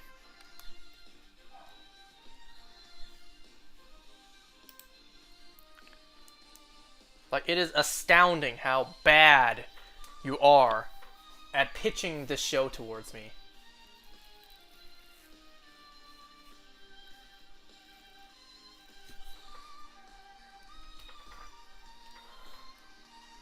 You know, it's like me saying, hey, The Walking Dead, you know, that's similar to the events that played out in the Bible. You'll love it.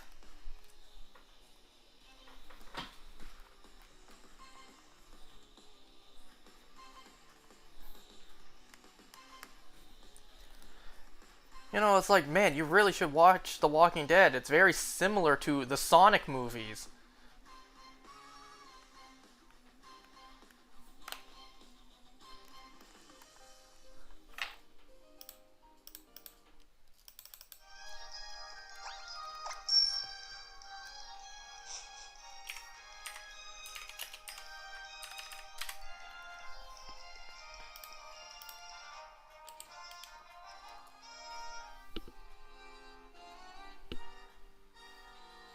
Also similar to Harry Potter. Yep, Of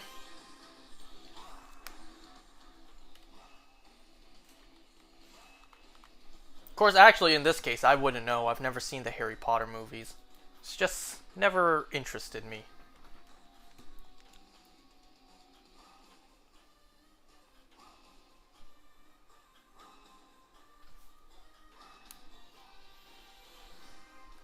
I have not seen a single Harry Potter or Hobbit movie. Wait, Hobbit? Lord of the Rings.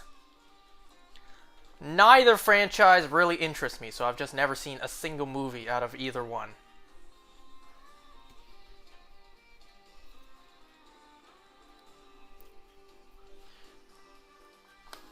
You know, the closest I've come to actually watching the movie was like over a year ago when I went on that cruise, because one of the Harry Potter movies was one of the only movies available to watch. That's a shiny right there. That is a shiny right there.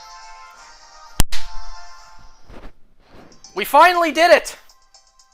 While I was talking about the cruise, and me not watching a single Harry Potter film before, we finally got the second shiny.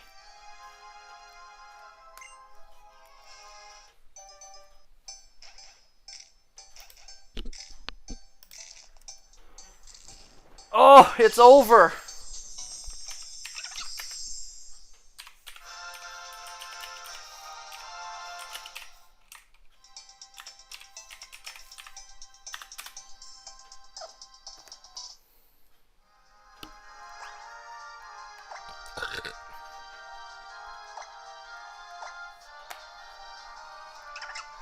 Second shiny Panpour, finally. This one, Hasty Nature. At last, the second shiny Panpour. So yeah, as I was saying, like over a year ago when I went on that cruise, one of the Harry Potter films was one of the only options that was playing on the cruise guest rooms TVs. I didn't pay attention to it. It was just playing for like background noise, so I didn't actually watch it.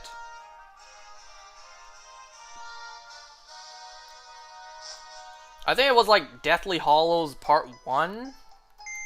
I don't know.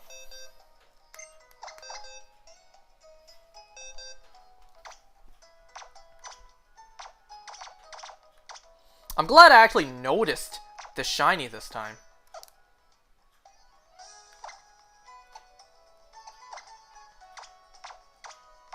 Okay, let me see. How many eggs did that take?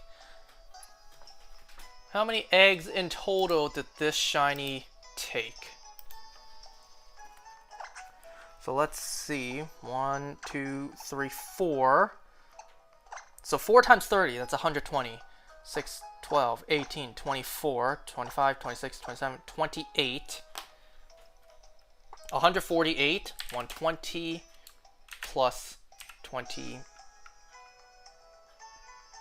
Yeah, 28. Yeah, 148. So 148 plus 1620. Second shiny Panpour, 1,600. What? 1,768 eggs total to get the shiny second Panpour.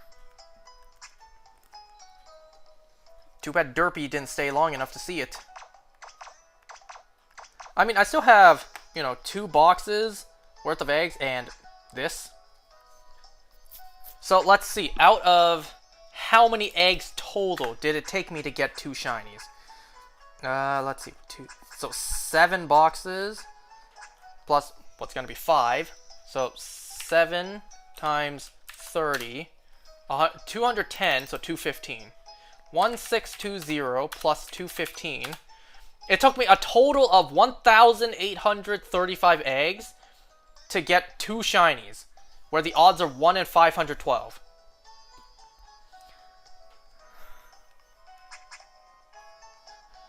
Man, you should see this dude's comment. Man, you lucky motherfucker got 2 SAR Mewtwo's. What's that, secret? Alt rare? Whatever. And 1 SAR Charizard already. Oh, you literally said in the comment. SAR equals special art rares.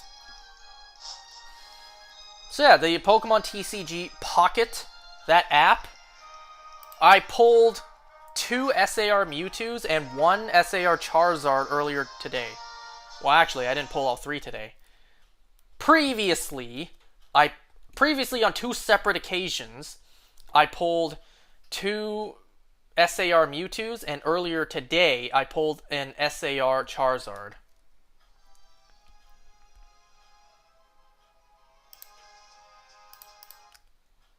Would you guys believe I had no interest in this app when it was announced? You can press and hold the image and it zooms into the art. Yeah, I saw. That Charizard one had so many other Pokemon in the art. Had a Venusaur, had a Fearow, had a Dragonite. So many other Pokemon in that art.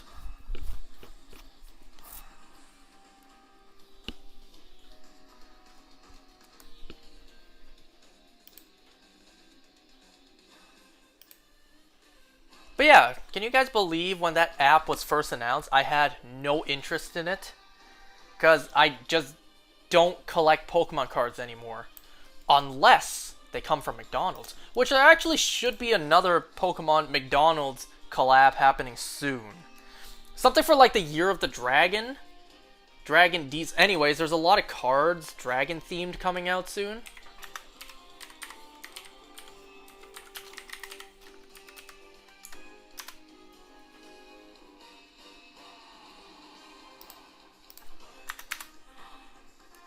I swear if you get the gold Charizard / Mewtwo / Pikachu.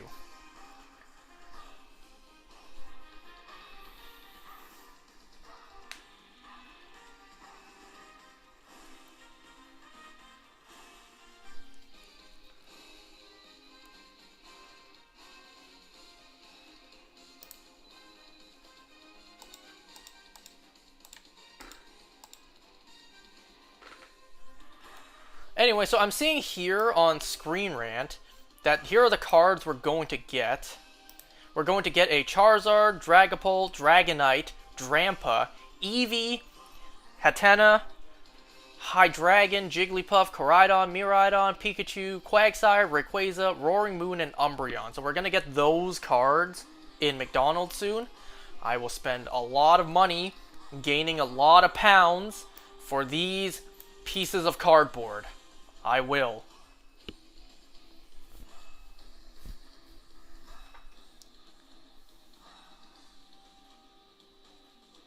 You should watch Dan to Dan. That opening was fire. You should finish watching Walking Dead. How about that?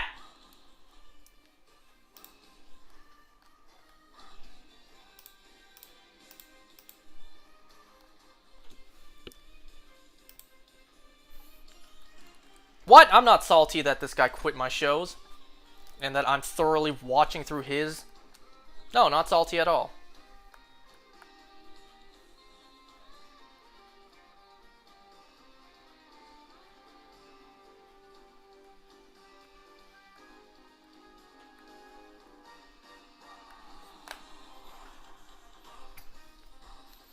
Am I ever gonna open those Legend of Zelda packs? At this point, I may as well just keep them sealed, just for.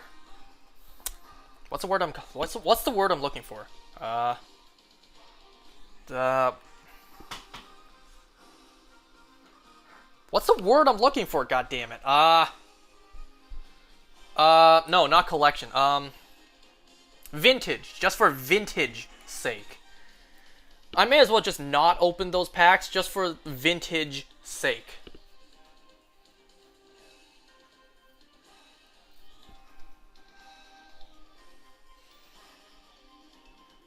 By the way, have you guys realized that now that we got the second shiny Panpour, we're almost done. We have literally one shiny left to get. Just one. And then we're moving on to, gee, I wonder what.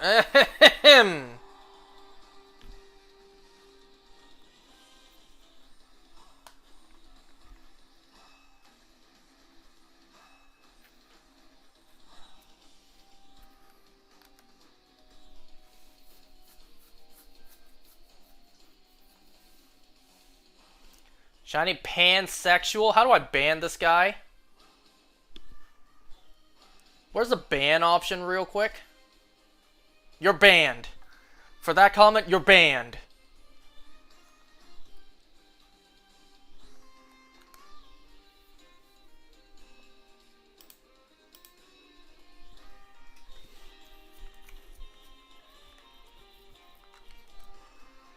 By the way, earlier tonight, like not long ago, actually like 15 minutes ago, a friend of mine texted and he said he sent a screenshot of the forecast first of all, and then he said, "Why is it snowing for like 4 days straight?" I replied to him, "'Cause Canada and winter."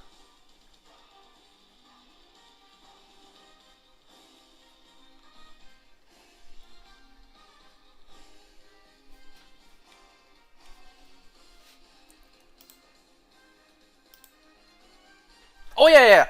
I remember something I wanted to tell you guys now.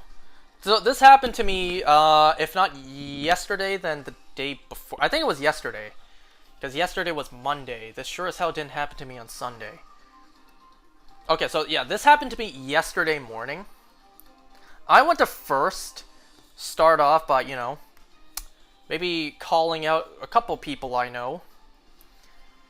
Because I really don't know why it's so hard to get through some of these guys' thick skulls to carry cash on them just in case.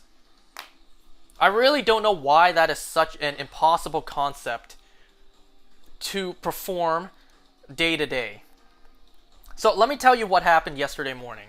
Yesterday morning, when my mom and I, we were getting to work, my mom told me to go out and buy some bread. I know how that sounds, but genuinely to buy some food before, coming back to work so that my family can eat. So my mom was going to go and open the store, so she told me to go out and buy some food at the local grocery store. So I did, and I always carry cash on me just in case. But this one time, I just happened to not have any more cash on me because, I used it all. Every place these days prefer cash, because cash is rarer than a shiny. And cash is king, so every place prefers cash. So I use cash. So I used up all my cash. So this one time I just happened to not have any more cash on me. I was thinking, okay, fine, I'll use my debit card, because I know grocery stores, they don't typically like accepting credit cards. No place really likes accepting credit cards. So I bought 6 buns to eat for my family to eat. Came out to like just over $10, like $10.74. So I figured I would use my debit card. I tried tap. It declined for God knows why. I was like, okay, tapping was declined. let me insert my card. I need to put my freaking PIN. So I put my PIN 3 times. It was deemed incorrect. So I wasn't able to use my debit card for God knows why. So I had to ask, like, what's the minimum to use a credit card? She said $20. And, you know, I'm not about to make this lady's day and job harder by me going like, no, you're going to accept my credit card. You know, rules are rules, and I have to follow the rules. So I had to pick out some more items to get bare minimum $20 to pay with my credit card instead. So because I didn't have cash on me this one time, and because my debit card didn't work for God knows why, I had to spend an additional $10 on food I did not plan to buy just to actually purchase food for my family. So I don't know why it's so hard for some of my friends to get it through their thick skulls to carry cash just in case. Even if you don't use it, just carry it in case something like this happens, where say they don't allow credit cards and your debit doesn't work for whatever reason, you still have cash to fall back on. I don't know why it's so hard for some people to carry cash in case.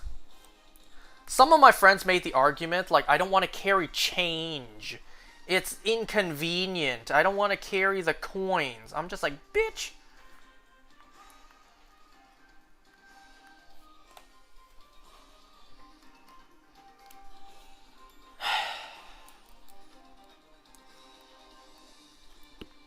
And you know, what really pisses me off about some of my friends as well, which, fine, it's not really affecting anyone. No one's getting hurt by doing this, so, like, fine, you do you. Something that really pisses me off sometimes is, like, them going, I only use credit card. Exclusively. I don't use debit, I don't use cash, even if I have some cash with me just in case. I only use credit card. I'm just like, the question I brought up to them is, what if the place you're shopping at doesn't accept credit card? What do you do then? Their answer is, well, I just won't shop there. You don't allow me to pay with credit card, I just won't shop there. I just won't do business there. I'm just like, you can't really say that after you are ready to purchase. You can't sit down in a restaurant and, you know, be like, you know, I'm not going to pay with anything but credit card because you don't allow me to. It's like,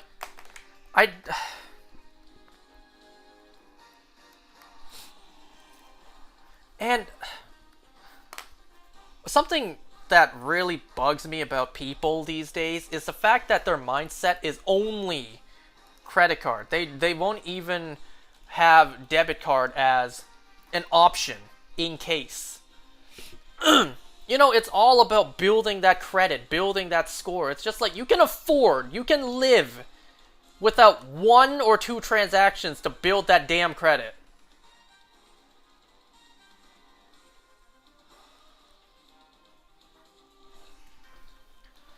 That's why we ask payment methods first before going into a restaurant. Man, it's mindset like that makes me really think. The people who say support local businesses, man, my ass.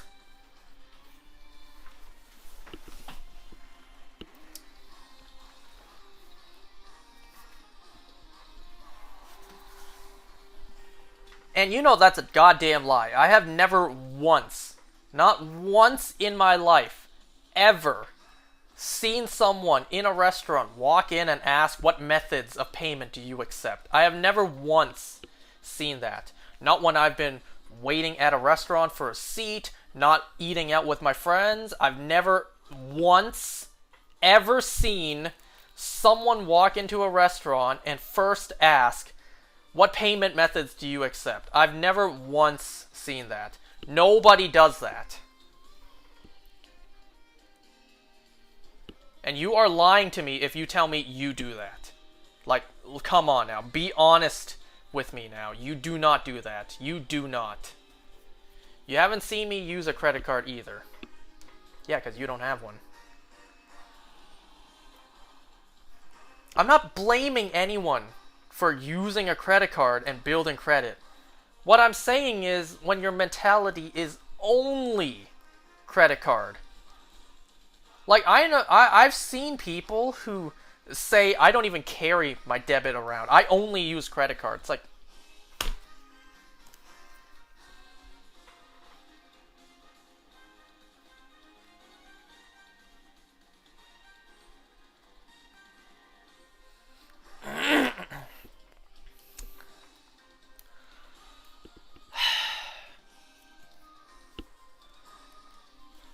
do I use a credit card? Yes, I do. But if a place doesn't accept credit card, I'm not gonna complain. I'm not gonna ask like, but I want that credit. Let me use it. I'm not gonna be like, but I was able to use it beforehand. Because I have people all the time that do that.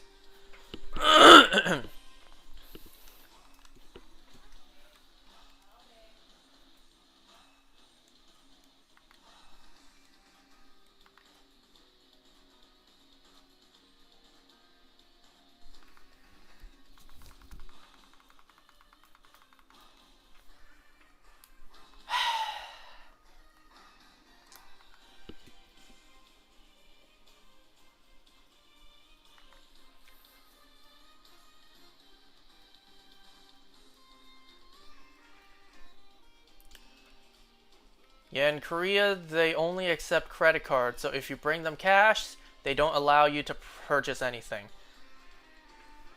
Well, then, Korea's a wonderland for the credit card only people. But it's like, that's why just bring everything in case. How hard is it to do that? Like, what's the point of a wallet if you're not going to put everything into it? So bring cash, debit, and credit. How hard is that?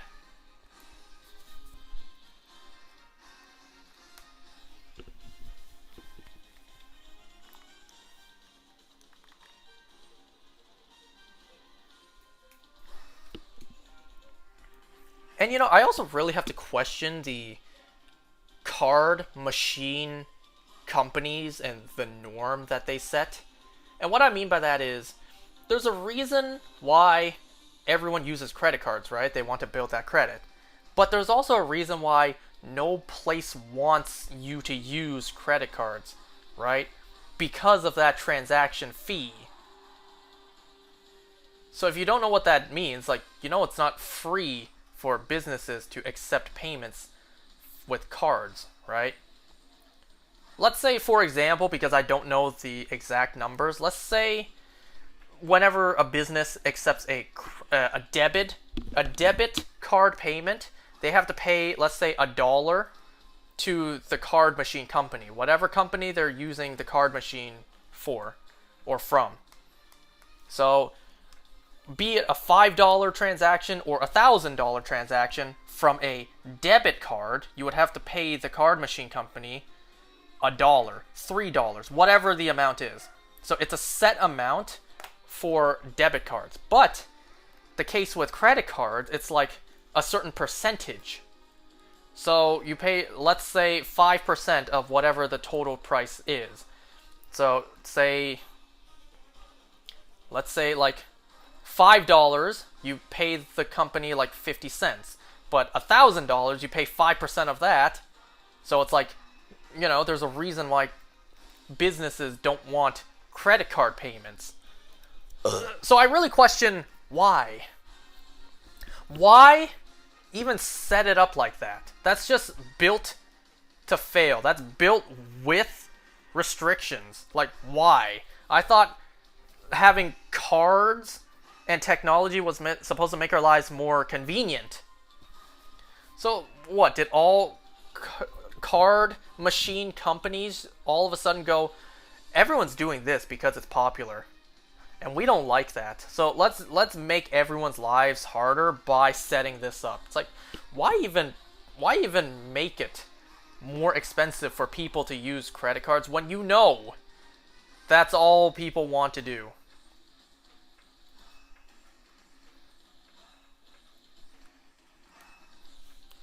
Obvious answer is money. Everything revolves around money. They know people want credit card usage more, so they make it more expensive for them, so they get more money. It's just stupid. This world is stupid.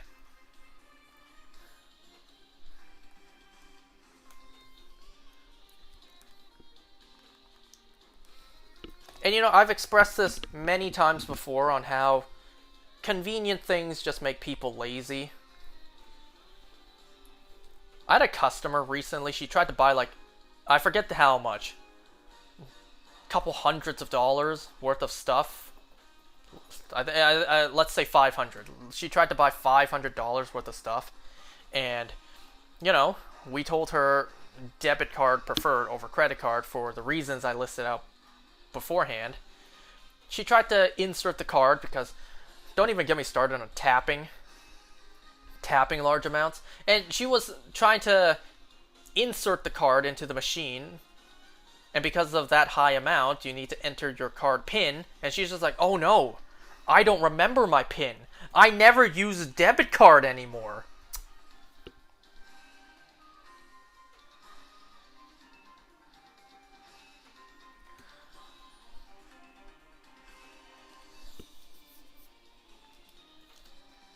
So what ended up happening was because she just couldn't remember her goddamn PIN, what ended up happening was she had to tap separately.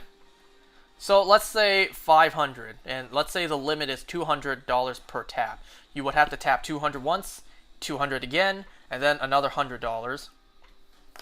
So it's like, well, there's more transaction fees for us. Let's say, for example, $1 transaction fee. Instead of just $1 with one transaction, now we had to spend $3.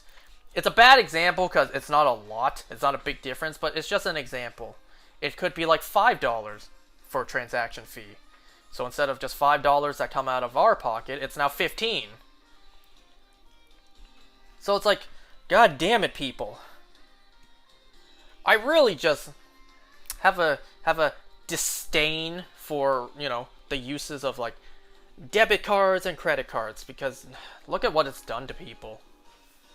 It's given everyone the mentality of credit card only. If you don't accept only credit card, I don't do business with you.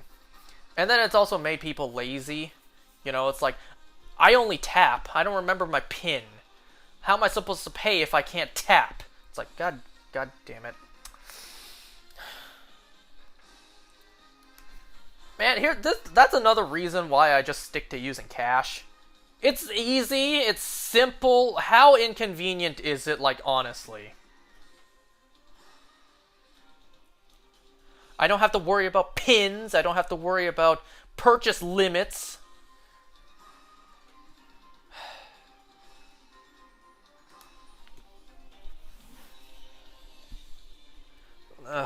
I really just don't like the usage of cards. I will admit it does have its upsides. You know, it is convenient in times, but you know, it's just like, look at what it's done to society. And I'm the only one who has this mentality, this mindset. Every one of my friends, they're pro card usage. They're like, yeah, cards, less cash because it's inconvenient. Building that credit score.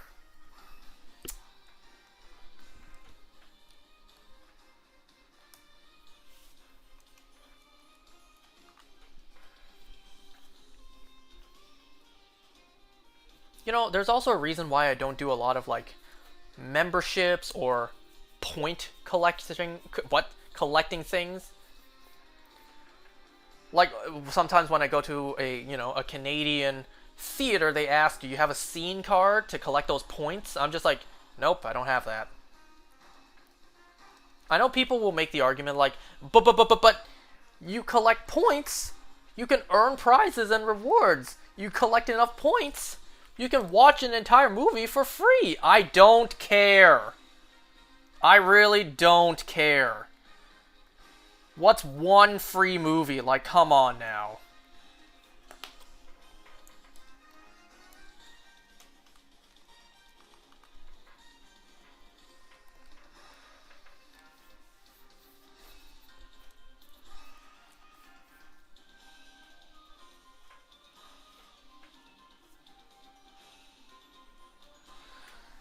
So yeah, carry cash just in case. Even if it's a little bit, even if it's just a $20 bill, a $10 bill, a $5 bill, just carry just carry a little bit of cash on you just in case. Just in case. I'm not asking you to go crazy and carry $1,000 on you every day in case of emergencies. Just carry a little bit. But I'm afraid I'll be robbed. Well, you carry $20 on you just for emergencies, and then you get that $20 stolen. You'll live. It's disappointing. It's a setback. It's $20. You'll live.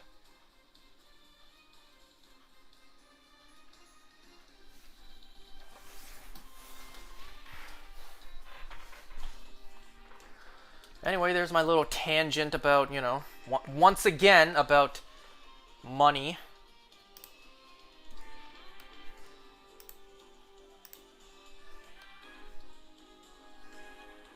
We've been listening to Roar of DDD for half an hour already.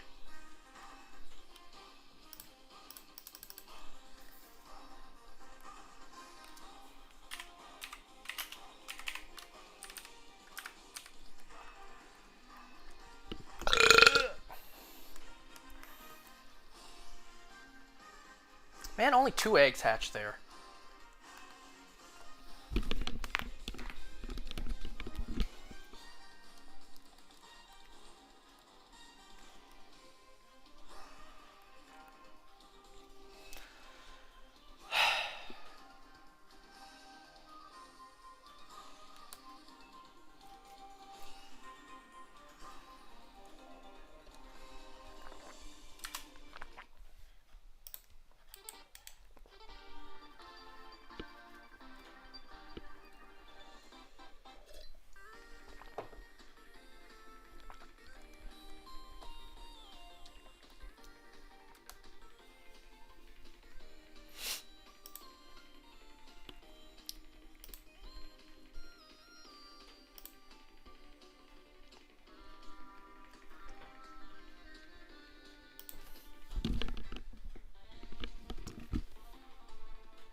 Well, now I'm really out of things to talk about. Let me check U2s real quick. See if there's anything new to buy.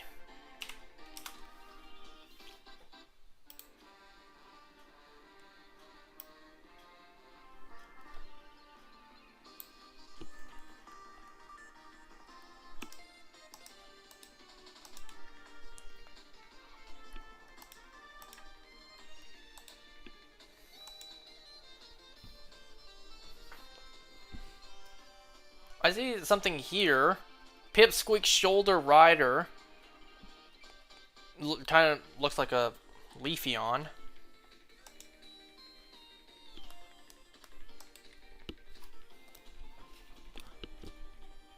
I saw one U2's that was a plush, and it was basically designed over a Tropius. Like someone whose YouTube mascot is kind of like an altered version of a Tropius. Who was that?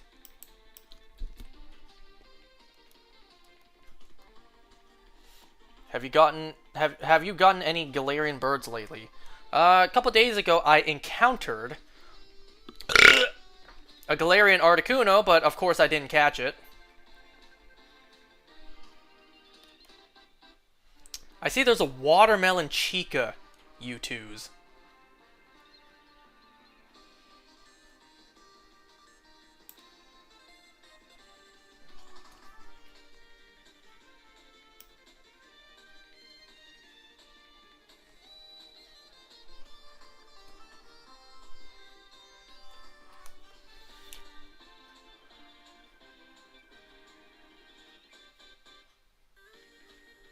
Okay, who was that?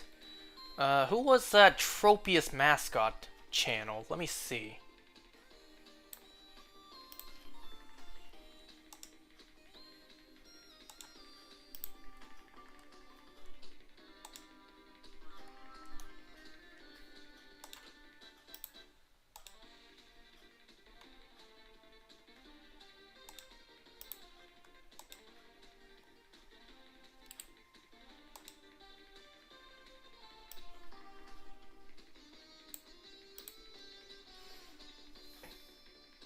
Royal Pair.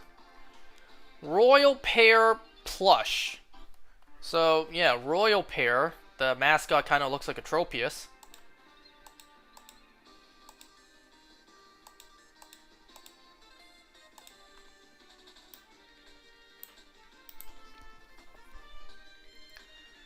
Ooh, I see some Plants vs. Zombies U2s. I see a Pea Shooter, Sunflower, Crazy Dave. The Pea Shooter is an actual U2s, but the Sunflower and Walnut are plushes.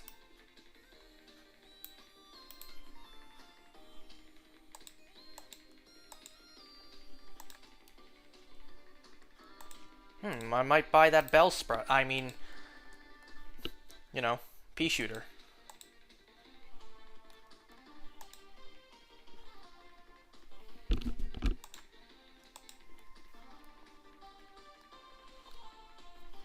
My 3DS is low on power, by the way. I should probably charge.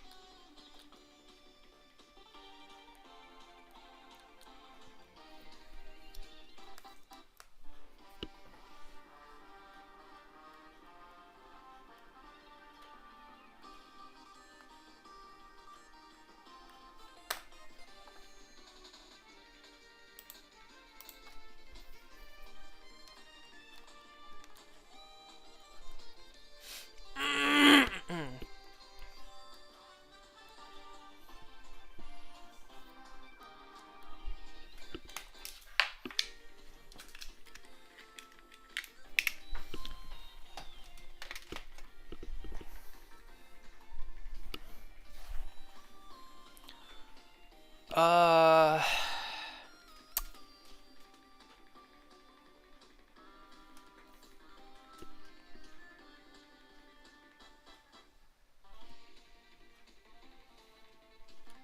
We're almost done for today.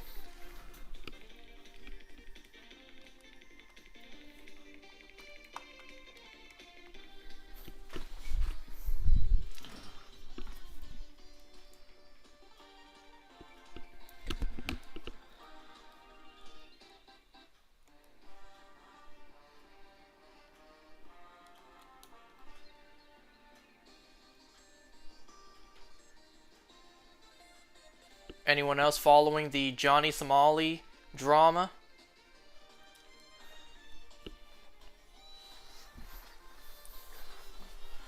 I haven't seen any updates on if him crossing into North Korea is true or not.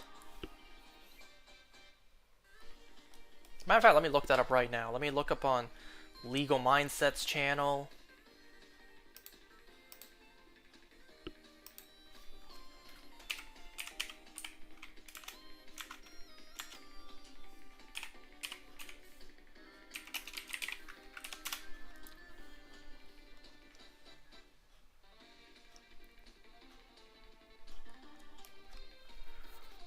Nope.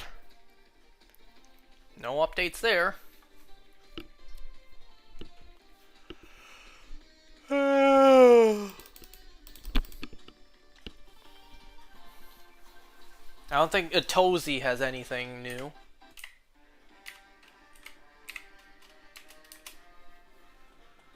No. Nice shiny? Thanks. I finally got the second shiny tonight. So we can finally move on to Furfro next time. At last, this journey is almost at an end. The 9 shinies, and we now have 8.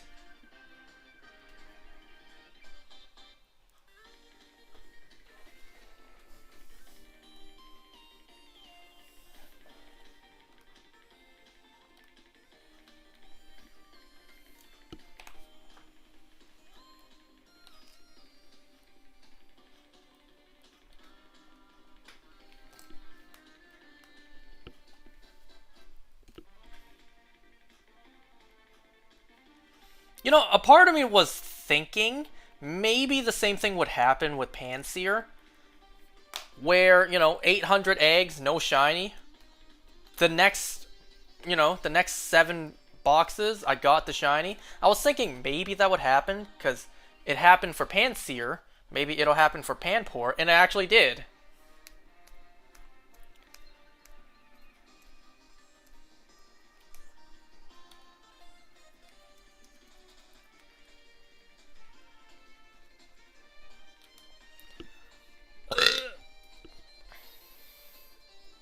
You know, today I actually could have finished all of season 1 of From. I watched episode 9 today. I could have watched episode 10 as well.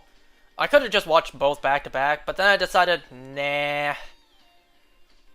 I could be doing something else. Nah. And I clearly had the time, you know? All I really did today was finish recording that Kirby video, finish editing that Kirby video, and then before cooking dinner, watch an episode of From.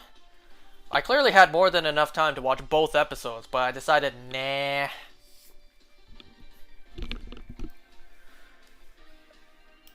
Like, what does that say about the show when I would actively prefer not to watch the season finale? It's like, ooh, I have time. And up next is the season finale. Nah, I really don't want to.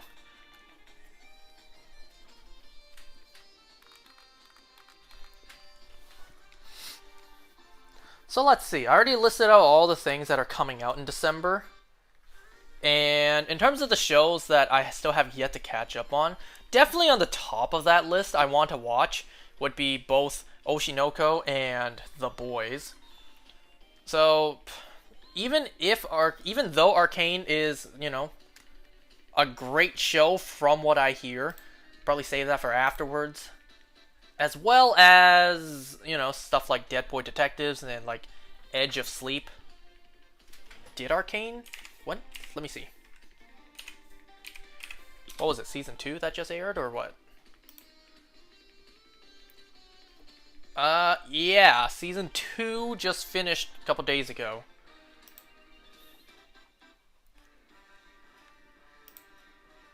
Jeez, it took 3 years to get a season 2?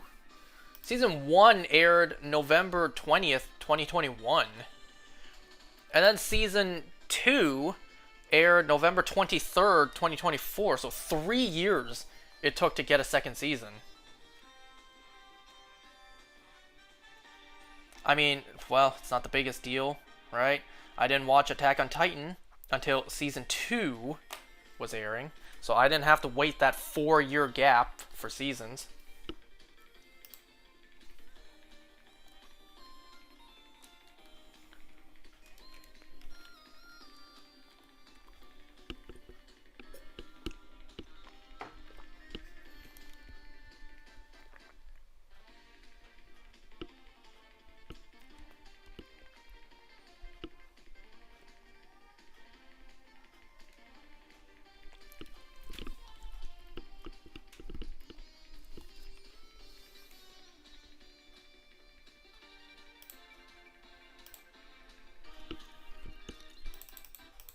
You know what? I feel in the mood to listen to this.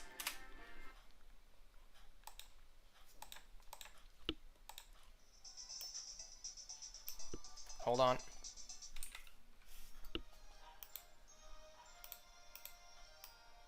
I clicked the wrong thing.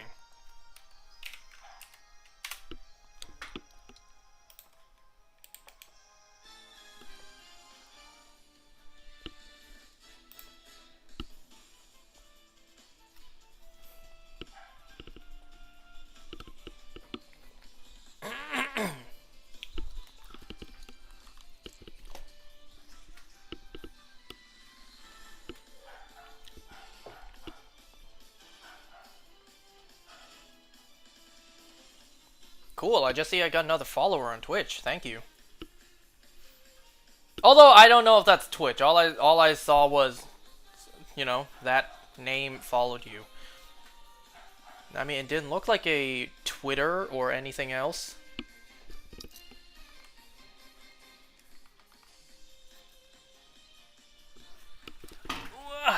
Grab my water.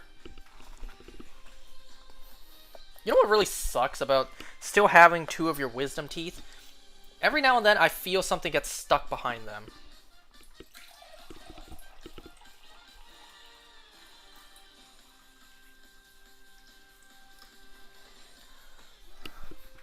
I have so many dental surgeries I'm gonna need to do one day. I need to remove my 2 remaining wisdom teeth, and then I need to remove my 2 remaining baby teeth, of all things, and then replace them with fake adult teeth. Someday I will need to do that. I don't need to do it anytime soon. Maybe not even this decade. But at some point in my life, I will need to do that. If you guys don't remember that story, a couple years ago I got a cavity. I went to the dentist to get it filled. The dentist, looked at the x-ray, looked in my mouth, looked over at his assistant, just looked back and forth and was just like, is that a baby tooth? It's like, yeah, it kind of looks like it. Kind of looks like a baby teeth. Or, I still have 2 baby teeth for some reason. Like, those 2 spots just never got adult teeth to grow in. I don't know, the dentist said it was extremely rare. Maybe I have the mutant X gene. Anyway, so I have 5 eggs left, except you can see I need to go and get that last 5th egg. You know, the Panpour I used to breed is beyond level 100 at this point. At least it should be.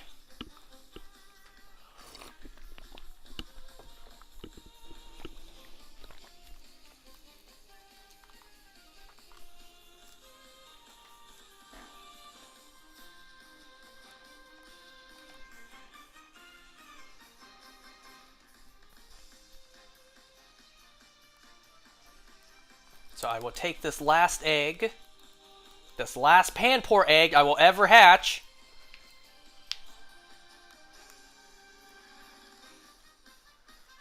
On the way to the PC box, I will talk to you and I will take back my Panpour, which is grew 96 levels.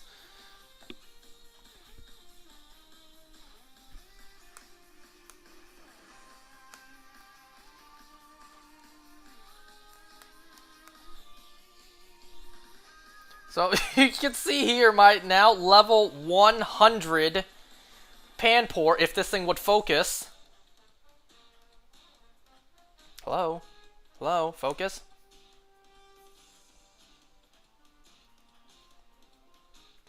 Good enough. So yeah, you can see my level 100 Panpour here.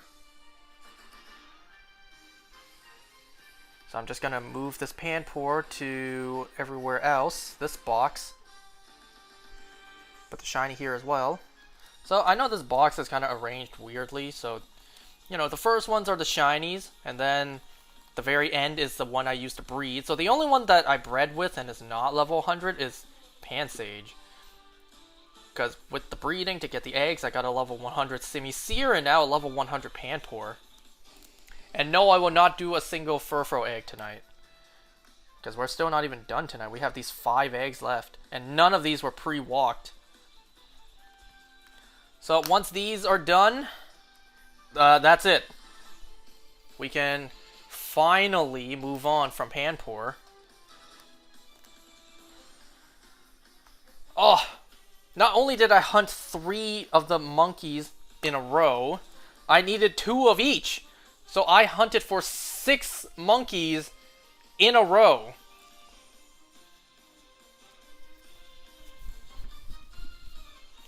And you know what? Now that we're in the chill part, like we're just about done, let me put on some more chill music.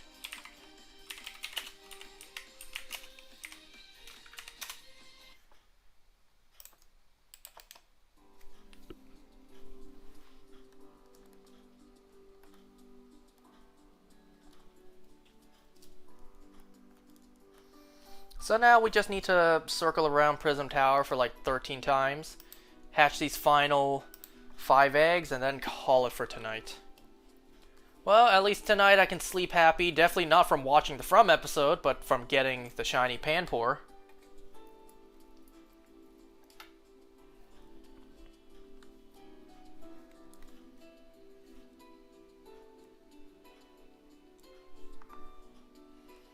Man, I'm so sad. I gotta wake up early tomorrow.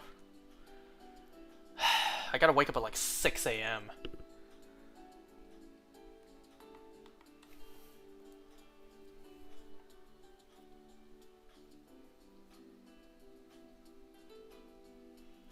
On the bright side, I get to sleep in the car, so, you know, it's shame for my dad. He's got to drive, so he can't sleep in the car. Ugh. But hey, he drinks coffee on a basis even more than water. He'll be fine.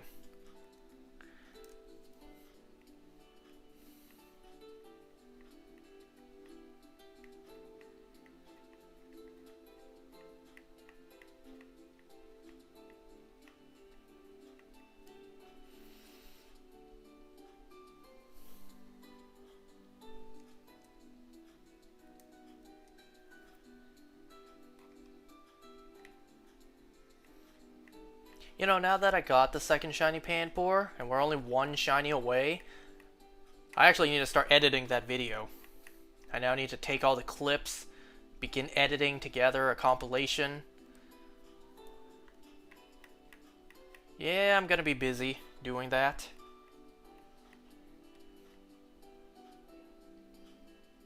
Editing that Kirby video today took me quite a while.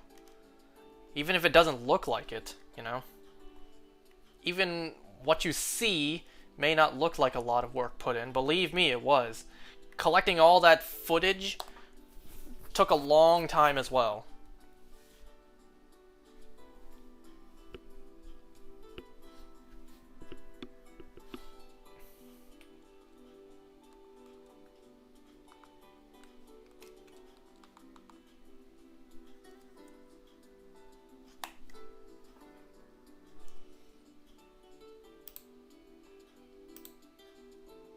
What the fuck? You sent me a burger. You sent me a Big Mac Pokemon card.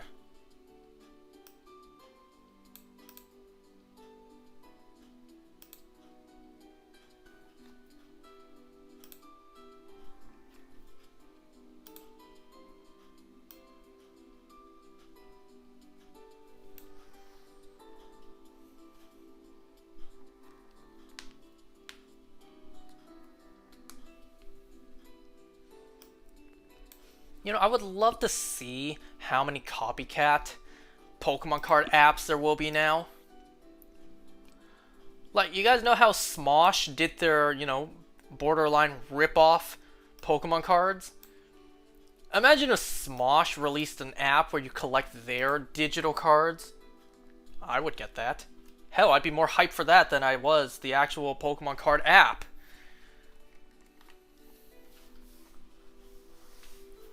Because remember, I wasn't really hyped for this app when it was first announced. You know? I'm like, I don't collect the physical cards anymore. Why the hell would I collect them digital? You know? I sure as hell am not going to pay to collect a digital piece of cardboard.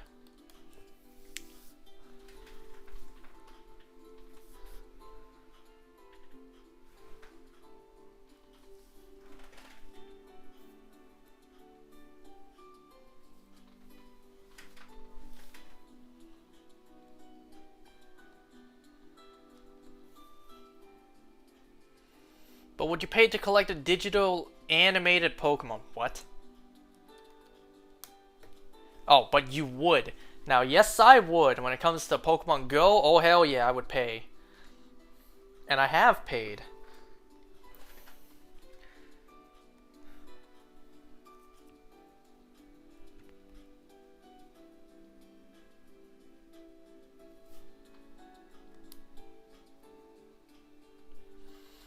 I mean, it's not the first time I paid for Pokemon, right? I mean, technically you have to buy the games. You have to buy the DLC.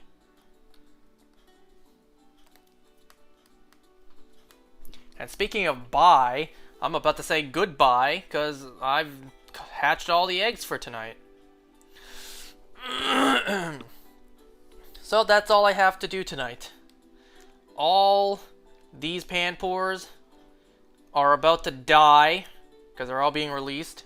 So the only ones that survive are these shinies here. By the way, take a look at how long of a time gap it was between these two. So, if this would focus.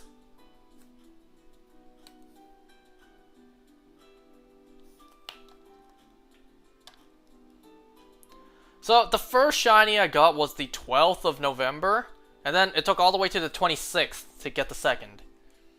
That's 2 weeks. It took I spat on the screen. It took 2 weeks for me to get the shiny. 2 weeks apart when the odds are, you know, some of the best odds there ever will be. Both are male? Yeah.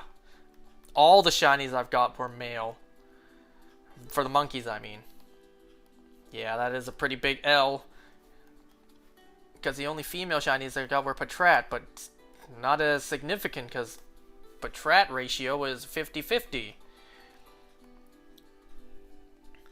Well, 1 in 8 for a female. I didn't hit that because I have 3, 4, 5, 6, 7. I have 7 monkeys that are shiny. So statistically, if I get one more, that would be a shiny female. May I watch the Furfrou be female?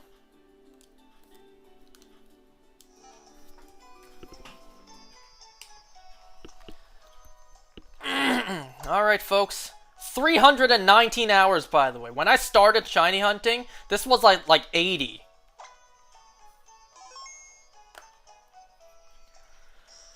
Okay, that's gonna do it for today. Thanks for watching, everyone. I'll see you guys next time for when we start the final egg hunt, being Furfrou. Alright, see you all next time.